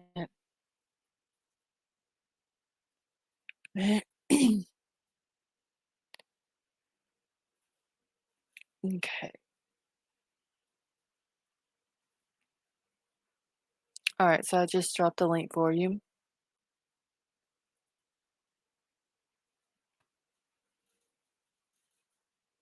BK could have brought in DoorDash, but they said that they talked to the delivery guy. They said that he came in and talked to him and they interviewed him and everything. And he told him everything that he knew.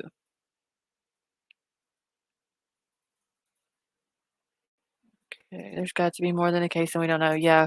And the thing is though, we'll pack with that. Like the affidavit was redacted. Hey HBG, how are you? The affidavit was redacted some. So there's no telling what they took out of it that we didn't get to see. Okay. Unless DoorDash is in on it. Yeah, I don't know.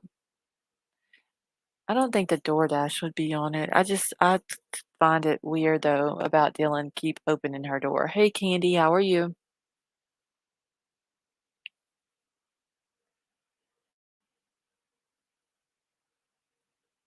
Let's see. Yes, but BK could have picked it up from doorstep and knocked on door. And forced his way in the house, basically, whenever they come to the door. But if he did that,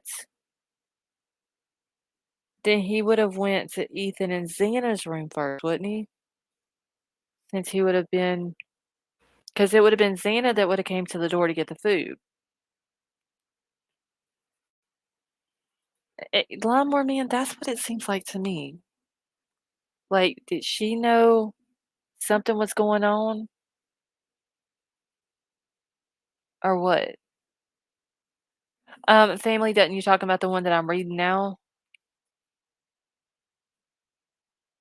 Or which article are you talking about?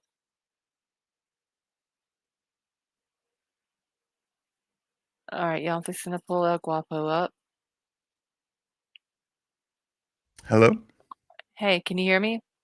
Yeah, is my mic coming in okay? Yeah, you're good. Good, good, good. Hey, how's it going? I'm doing good. How about yourself? Good, good. Hope chat's doing good too. I just wanted to real quick see what y'all thought about something that I was thinking about with Dylan. And like Okay. nothing that she like her story doesn't make sense at all. Like no girl is that like ditzy or whatever to wait that long if she saw the Mhm. killer. Like the only explanation I could think of that makes any sense is that she had that or she or the house in general had drugs like there, like a lot of them, and so she wanted to get a friend to come before she called the cops. Mhm. Like That and yeah, uh I and didn't think of and that. also because at the beginning, I don't know if chat or you remember everyone, all the locals were saying that something along the lines of that's where everyone goes to get drugs. Um, did y'all kind of remember hearing any of that at the beginning? Mm, no, I So haven't heard that. The only thing I always heard was that it was a party house or known for a party house. yeah, well, for sure we all like, but kind of knew that. But at the very beginning, I don't Mhm. know, and I might be tripping, but I just thought that somebody who's like, people were saying like who do taxis or whatever, not taxis, but like Ubers were saying like, yeah, Mhm. that's kind of the area where I go to take people to go buy drugs, and then that narrative like fell away. Oh, well, Um, yeah, I hadn't heard that, but unless I did and I just don't remember, because I mean, yeah, it's like 7 weeks, so yeah. And it was dropped too, that but I don't know, like, and that's why I asked if y'all remember, because I might be misremembering, but so if that was the case, if that was kind of the drug area, then it also could be possible that, old homeboy, BK Broiler, bought drugs from them, and that's how he kinda met them. 'Cause didn't he used to be a heroin addict? Yeah, that's what they were saying that, he had an addiction a while back, and then he I wanna say maybe during Well school and maybe after high school. mhm. I never did really understand when that addiction started and then stopped.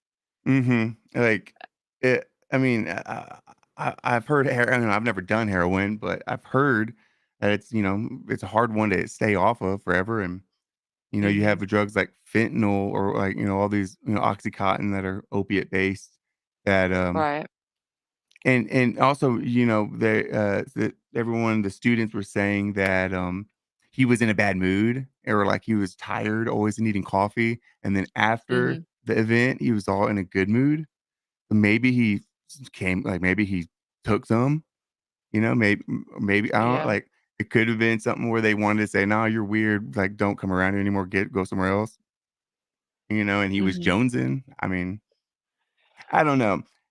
And then also Dylan's boyfriend kinda looks, I mean, no, not to be judgmental, but he kinda looks like he sells or is into that culture, so I wouldn't be surprised if maybe Dylan knew him from that side. So, it's all speculation. I have nothing to go on, but I'm just trying to make sense of the timeline Dylan's Eh, giving. yeah, 'cause according to Dylan's boyfriend, he's never even been to Moscow, which I don't know if Mhm. I fully believe. Yeah, He's I've got heard a that. girlfriend that lives there, but he's never been there. I Uh, think it's like 5 hours away or something, wasn't it? Like, yeah, Boise, I think. I think he's at a college in Boise, I believe. So, Um, I could I buy just it, 5 hours. I could kind of buy it, but yeah, it's weird a little to not but go never visit. been there? Yeah, Mhm. 'cause, I mean, it would seem like it made more 100%. sense that he would go visit her some or she would go visit him some, Mhm. um, you know what I'm saying? So, Mhm. I don't Yeah. know if I buy that he's never been to Moscow. And so, yes, and I was kind of thinking too, maybe, that's why Dylan was. I mean, I don't like to be. I mean, I'm not trying to be too superficial, but there is an aspect of social hierarchy or whatever, and people like Dylan always looked like a girl that wasn't a sorority girl growing up type. She Mhm. looked a little bit more like a skater girl type, and all the Right. other girls look obvious like cheerleader sorority girls. Mhm. Oh, yeah, So I you can think for sure tell that there was a difference in, of like, culture, Kaylee. class, or Yeah, a mhm. way they grew up and stuff like that, yeah.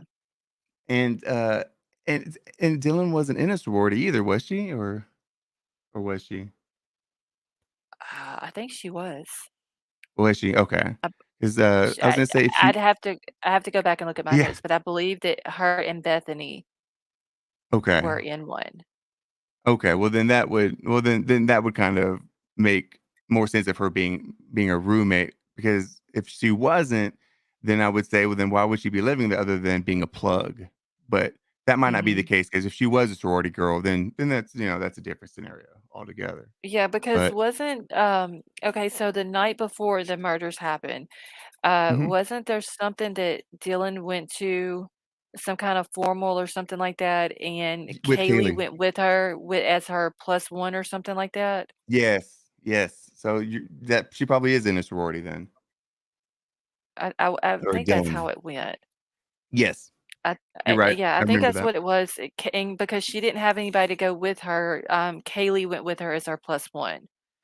Mm, 'cause okay, well, then that would make more sense. So maybe Dylan isn't, the plug for her boyfriend, or, they're not selling drugs to Moscow, but I do have a Right. feeling that, that house probably, that I just feel like there's no reason in my mind, like, if I'm gonna be a very, like, um, critical thinking, or, like, a very just skeptical, or, skeptical of all things person, Mm, there's no scenario that makes sense other than drugs were involved, of why I did not call right. the cops. There's no, like, maybe or either she was messed up on something and she knew she couldn't play it off, and so she had to wait until it wore off, or she had a bunch, and she was like, "Man, if the cops come, they're gonna search the house, and there's like felony level of drugs in here. We got to get rid of." Right. It's just I So, think it's weird though that she waited.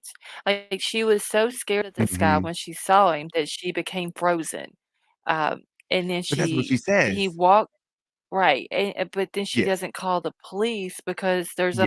a masked man in her house. Make it make sense, please. Yeah. You know, It's and I'm crazy. not Yeah. people were accusing me of blaming her and I wasn't. It's just it doesn't make sense. At 4 something in the morning, there I can understand it's a party house, Mhm. you know, not Yeah. Dylan, but Ethan and Xana had been over at the frat house, they were at a party.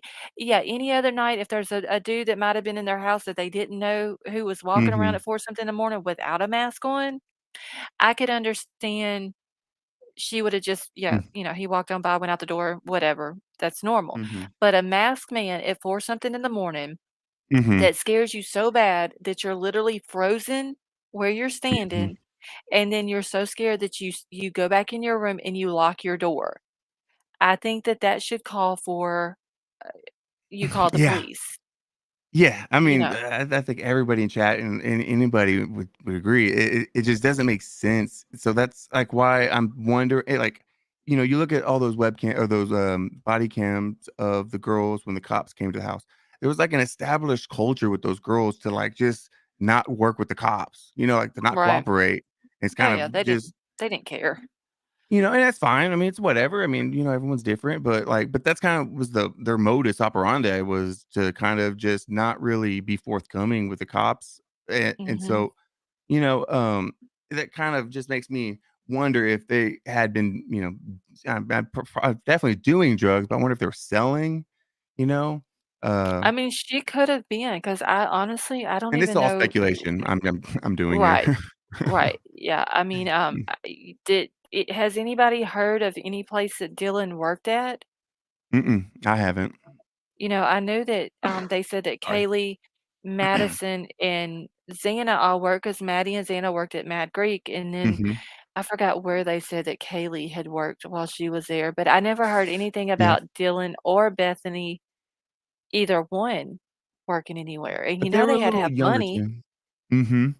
Yeah, they were Yeah. both 20, I believe it was, 20. but, I Okay, they're not mean, that young, yeah. but they would have still had to have had money, um And to they get by and buy food and help pay for the bills and all that. mhm, and s So I you wonder where they were working at. well, and it kinda makes me wonder too if that, Mad Greek is where they met or that, BK Broiler met them, Yeah, it could have been there. because they did have a vegan menu. I mean, they didn't sell just vegan food, but they had Yeah, I vegan think they had a options vegan there. pizza. Yeah. So, So it could have been where he met 'em at. I mean, if he was as, anal about dishes being cooked with vegan, then I'm sure he would have looked up all the places that served any vegan food. And I'm sure there's not very many areas out there that have vegan. So Right. I think the odds of him going there are pretty high, and that would be, Yeah. Because you they know, said on the affidavit that whenever they ran his, or looked through his phone records and mhm. traced back where he had been in the area of their house at least 12 different times. Well, yeah, and you Yeah. know that I mean they got they probably have more pings and data on him in that area than they're putting in the affidavit. I would Yeah, assume. I yeah, mean, I wonder if they have, proven or if they can prove that he had been in that house on occasions buying, initially to buy those drugs or whatever. That just trying to right. connect some of the dots, but like I said, I'm not going off anything other than just speculation, which I've been pretty wrong on everything on this case so far, so but it was just Yeah, something that I thought kinda made sense in my mind, so I just thought I'd just pop in real quick and just see what y'all thought, see what you thought about it, and, I love okay. the channel and definitely, Oh, well, appreciate thank all you. y'all do. Appreciate you Oh, and well, your family. thank you, I appreciate that.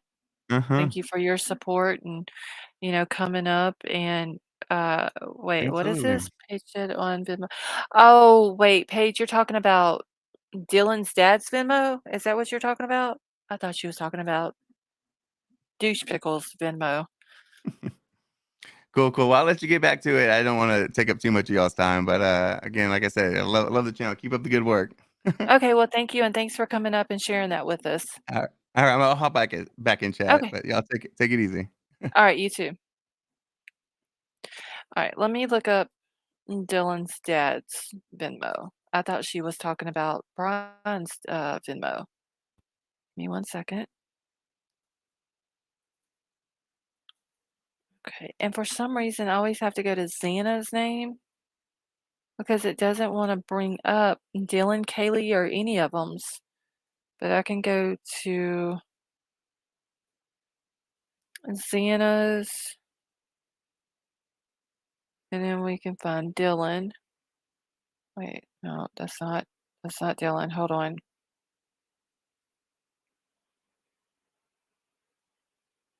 Oh shit.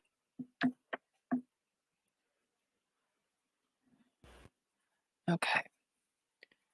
All right, and while I'm waiting on this to come back up, I've got it. The Venmo is what would be on Venmo. Shane B, it would just show transactions between all of them. I thought whenever they were asking a minute ago about the Venmo, they were talking about Bryan Kohberger. His Venmo, he only has one friend, which is a sister, but he doesn't have any. Uh, he don't have any transactions. But I think they were talking about uh, Dylan's dad, because I do remember seeing where her dad had sent money to her. And don't insult the pickle. I forgot what the other name was I was going to give to Bryan Kohberger. Okay, let me get back into this real quick. All right, so let me get back in my chat too, my phone. All right, so it says from 4:20 to 4:25, the white Hyundai Elantra believed to be driven by Kohberger was seen departing the area near the slain student's off-campus home at a high rate of speed around 4:20 a.m. Police have said that they believe the crimes could have been carried out up until 4:25 a.m. And y'all remember the uh the the body cam footage of the cops out, with the guys that were underage drinking and all this and that. Werewolf Queen, thank you so much for the super chat. And it says Mod Squad birthday gift fund. Well, thank you. I gotta get all my mods. I gotta write down when all their birthdays are. Um, oh, Sparky Bait. That was the name of it. His nickname that we were gonna call him. But anyway, so they had the body cam footage from that night. It was like 3:01 in the morning. Um, the guys underage drinking. Some of them were from the Sigma Chi house, and everybody was like looking in the background trying to find the car. Uh, a lot of people were saying they heard a scream on the camera and on the body cam footage, and all this and that. And then kind of find out everything that happened an hour later. Like we literally thought this guy was in there, and these kids were getting murdered with a cop sitting just right outside of the house.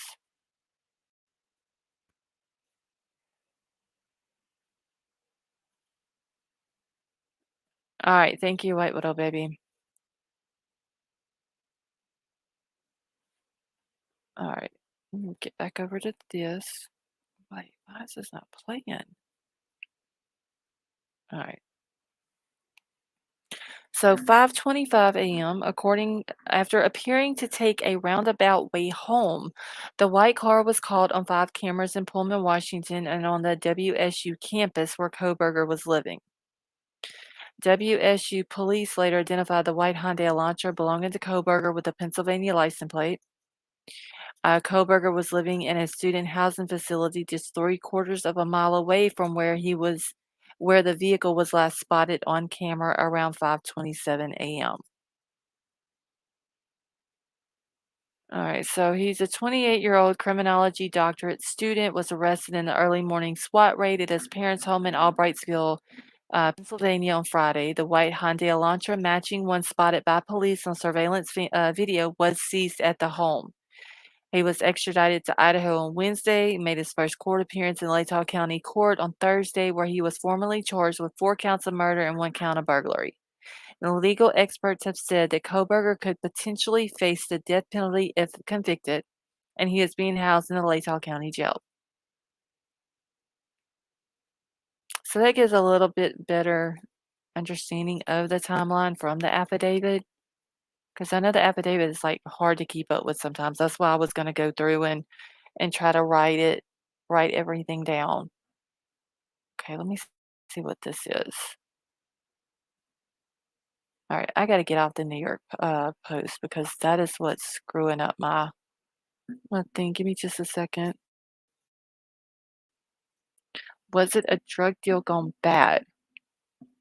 I don't know. I honestly, Lawnmower Man, I think this was premeditated. I think this was something because they did say that he was, um, his phone pinged in that area on 12 different occasions, and even on the one where he got the ticket that night on August the 21st in Moscow. I think he was stalking them, honestly. Now, I don't know if it was Maddie, Xana, or Kaylee. Uh, I don't think Ethan would have been a target. I think Ethan was just collateral damage, honestly. He was staying there that night uh, with Xana. So I honestly don't think he was a target. And I haven't heard a motive yet either, Alien Dog. Yeah, he's been there since August in the area or moved to Washington, Pullman, Washington in August. So I don't know if, maybe he went by the Mad Greek one day and Maddie and or uh, Xana was in there working. And then that's what started it or what? We don't know. They haven't came out with a motive yet. No matter what in his mind his motive is still no reason to do what he did. All right, let me get back into my email real quick, y'all. And yes, IML, it was Sparky Bait was his name.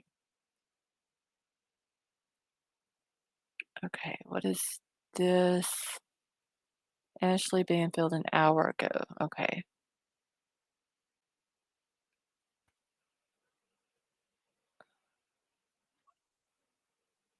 All right, I gotta get this pulled up on something else so I can get off of my email.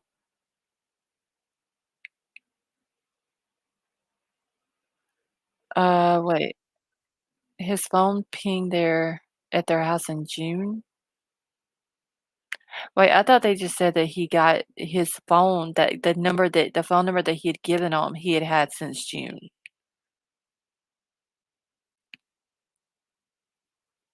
See, I'm curious why you went to Colorado before dropping to PA. D, I think that they caught his license plate on the license plate reader while they were going through Colorado on their way to Pennsylvania.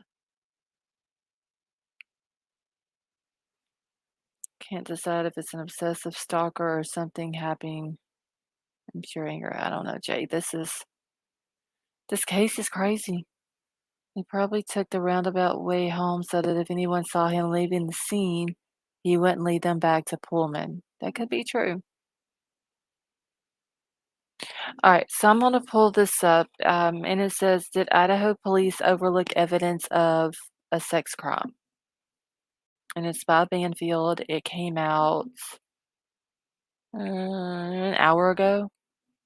So I'm going to get it pulled up. I'm going to start it playing. I'm going to mute out, go grab a drink out of the kitchen. Hocus Pocus, I'm from Louisiana. Yeah, where I live out in the middle of the woods, we don't have DoorDash. We can even get a pizza delivered out here. We're so far back in the woods.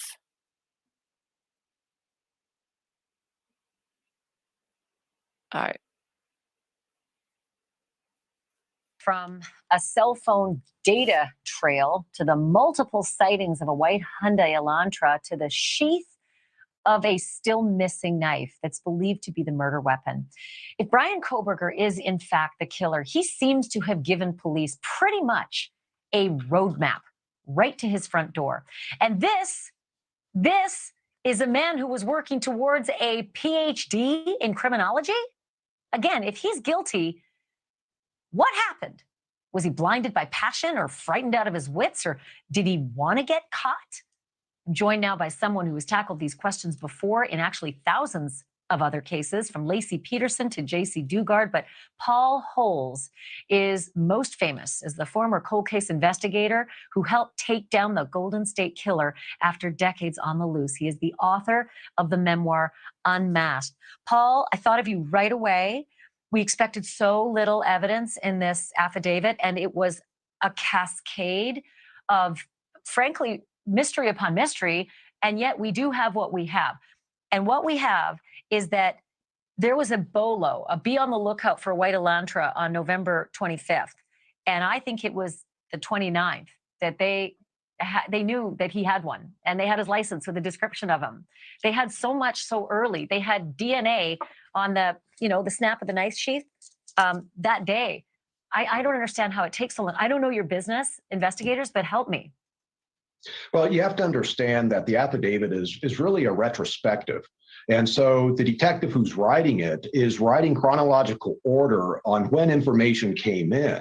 But when you start talking about this bolo for the white Hyundai Elantra, you have to understand that when they are initially investigating, they don't even have a license plate for this Elantra.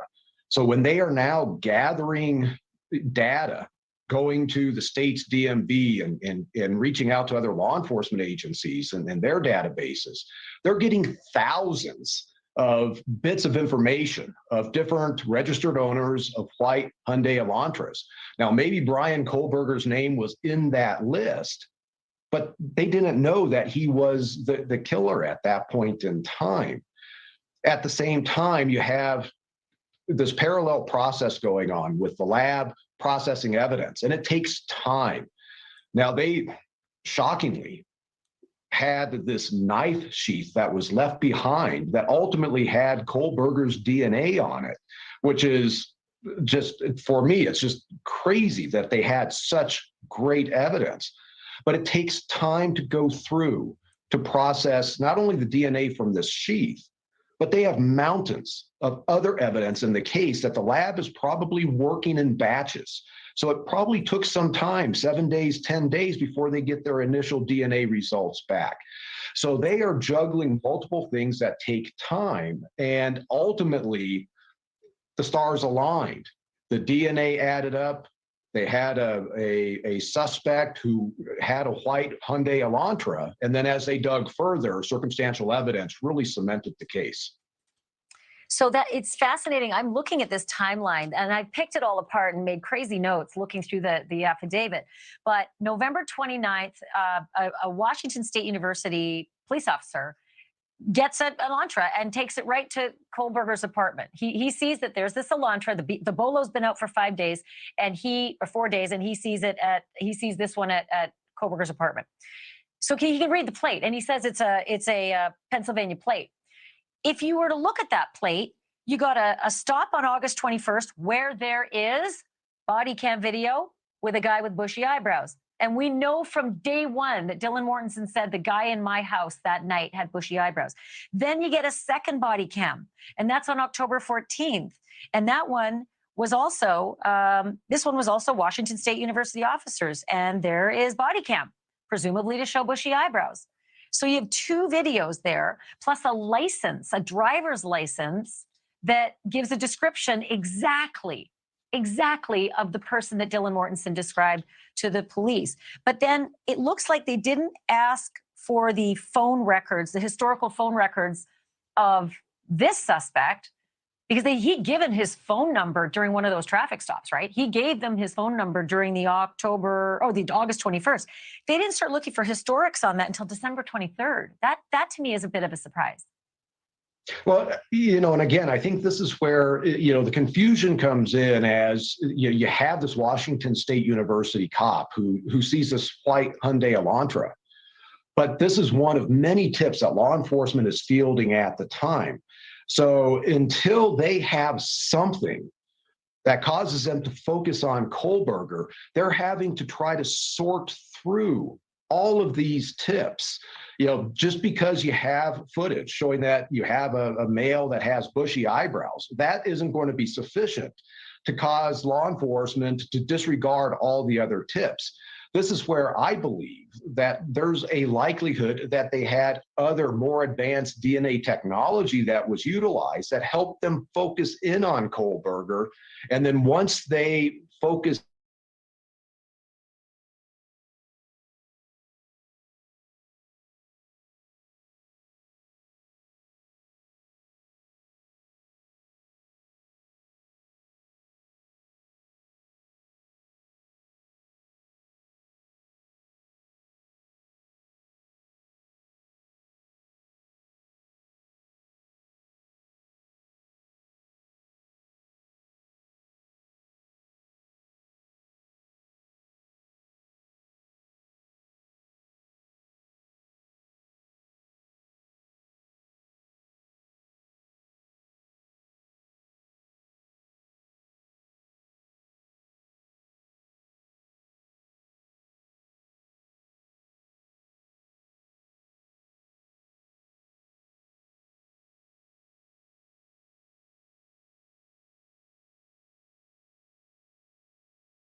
Okay, can y'all still hear me?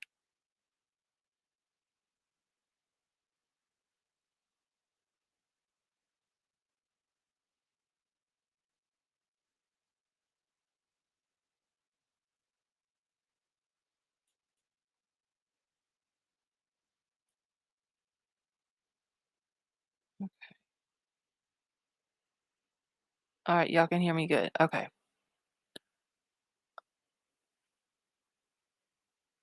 All right, give me a second. I got to get back into it on my phone. My internet went completely down and I couldn't even get on into StreamYard on my phone. This is crazy. Okay.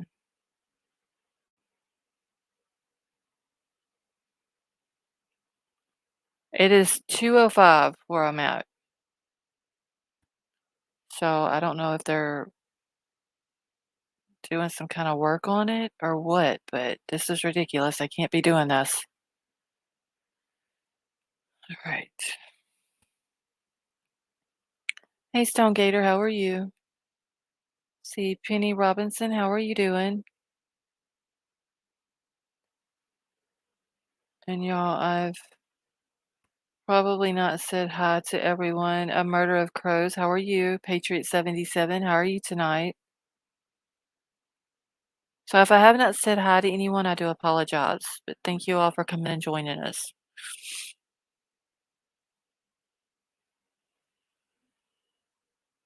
All right, so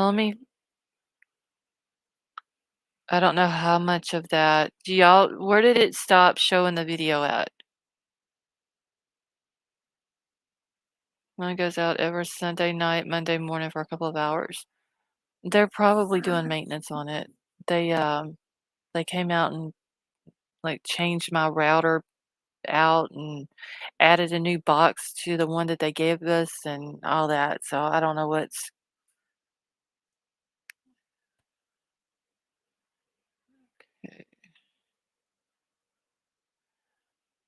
let's see, it was almost to the end is what Troll is saying when it went out. I'm just gonna start it about at the 5.5 minute mark because I don't know exactly where it went out at. All right. So I'm just gonna start it there and finish. Just 1 second.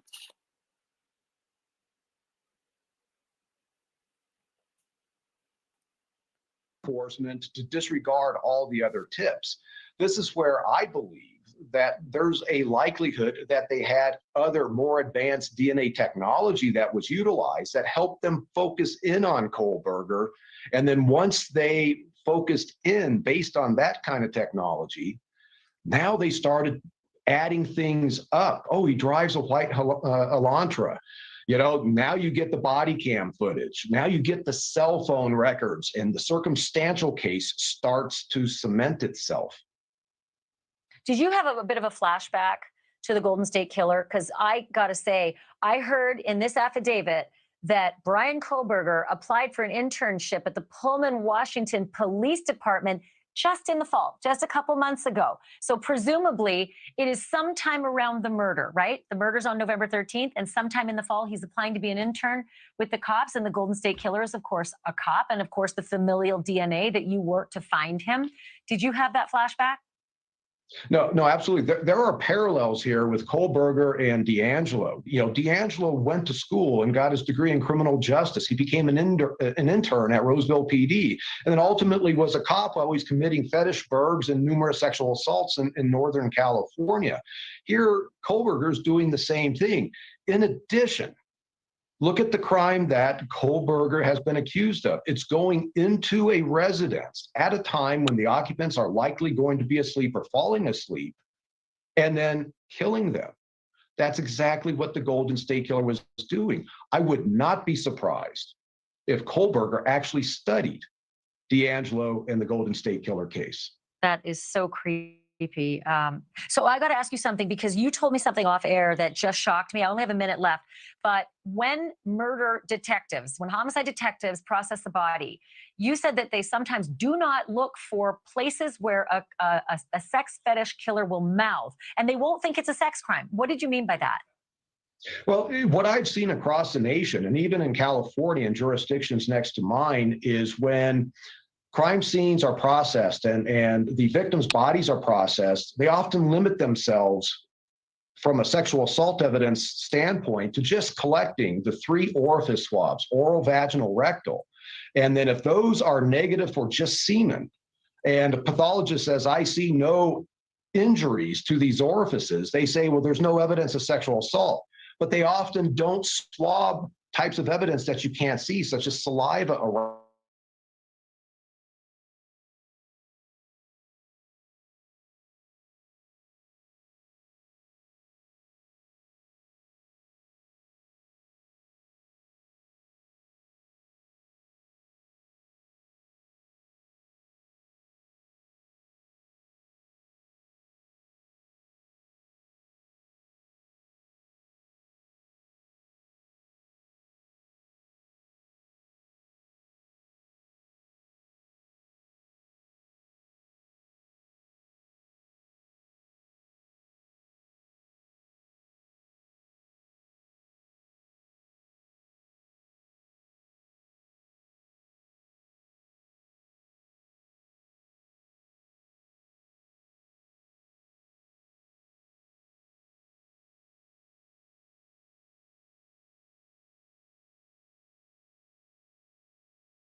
Okay, can y'all hear me?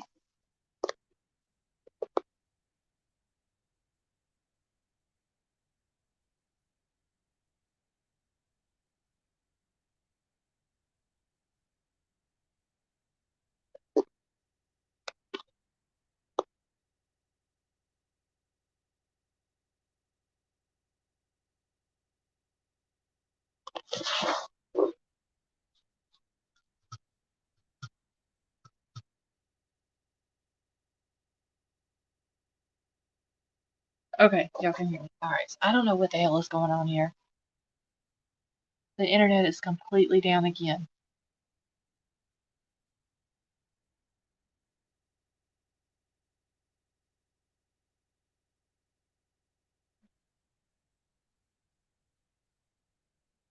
So I'm on my phone now. Did you fill up the swear jar on that one? No, I was actually good that time, White Little Baby. I didn't cuss.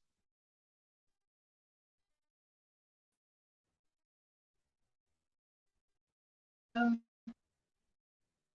hell.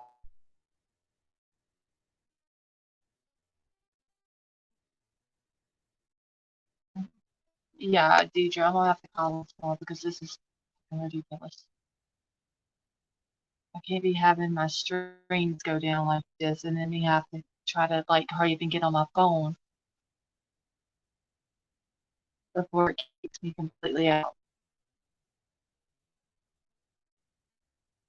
Am I in the closet? No, I'm still sitting at my desk, but I don't know. We have shitty service out here, also cell service.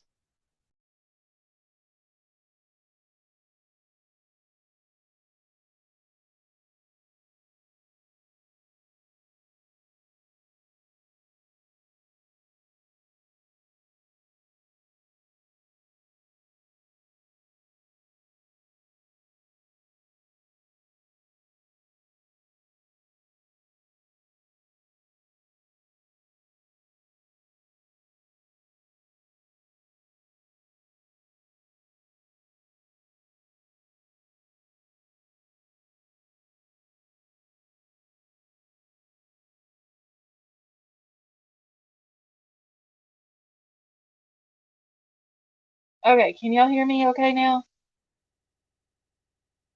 Wait, little baby, I probably filled the swear jar up that time.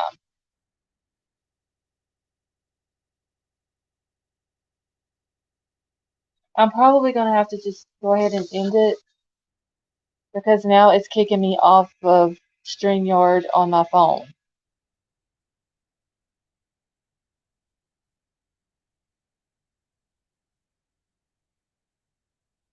I don't know what the hell's going on. This is fucking ridiculous, y'all. I'm reading this fundamental people reading. I'm just trying to catch up real quick. I'm muffled. Oh, these people. Okay, it's so much echo. Okay, yeah, I'm gonna have to end it, y'all, because if it's echoing or y'all can't hear me good, I sound muffled and all that, then this is ridiculous. I do apologize. James, I hope they haven't. Wolfpack, no. There's no storms or anything like that. It's just my internet.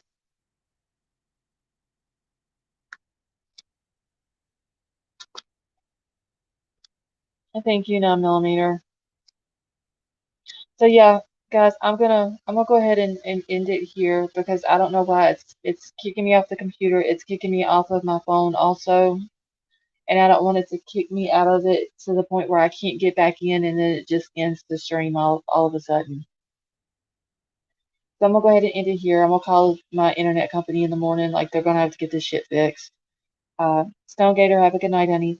But thank you all, guys. Thank you all of you, for coming and hanging out with me. I do apologize that it's acting like this tonight. Hopefully I can get it fixed by tomorrow. But I will be back tomorrow if it is fixed. T-Rev had issues too. Oh well. Crickets in the room. Thank you, honey. I love you too. D, have a good night.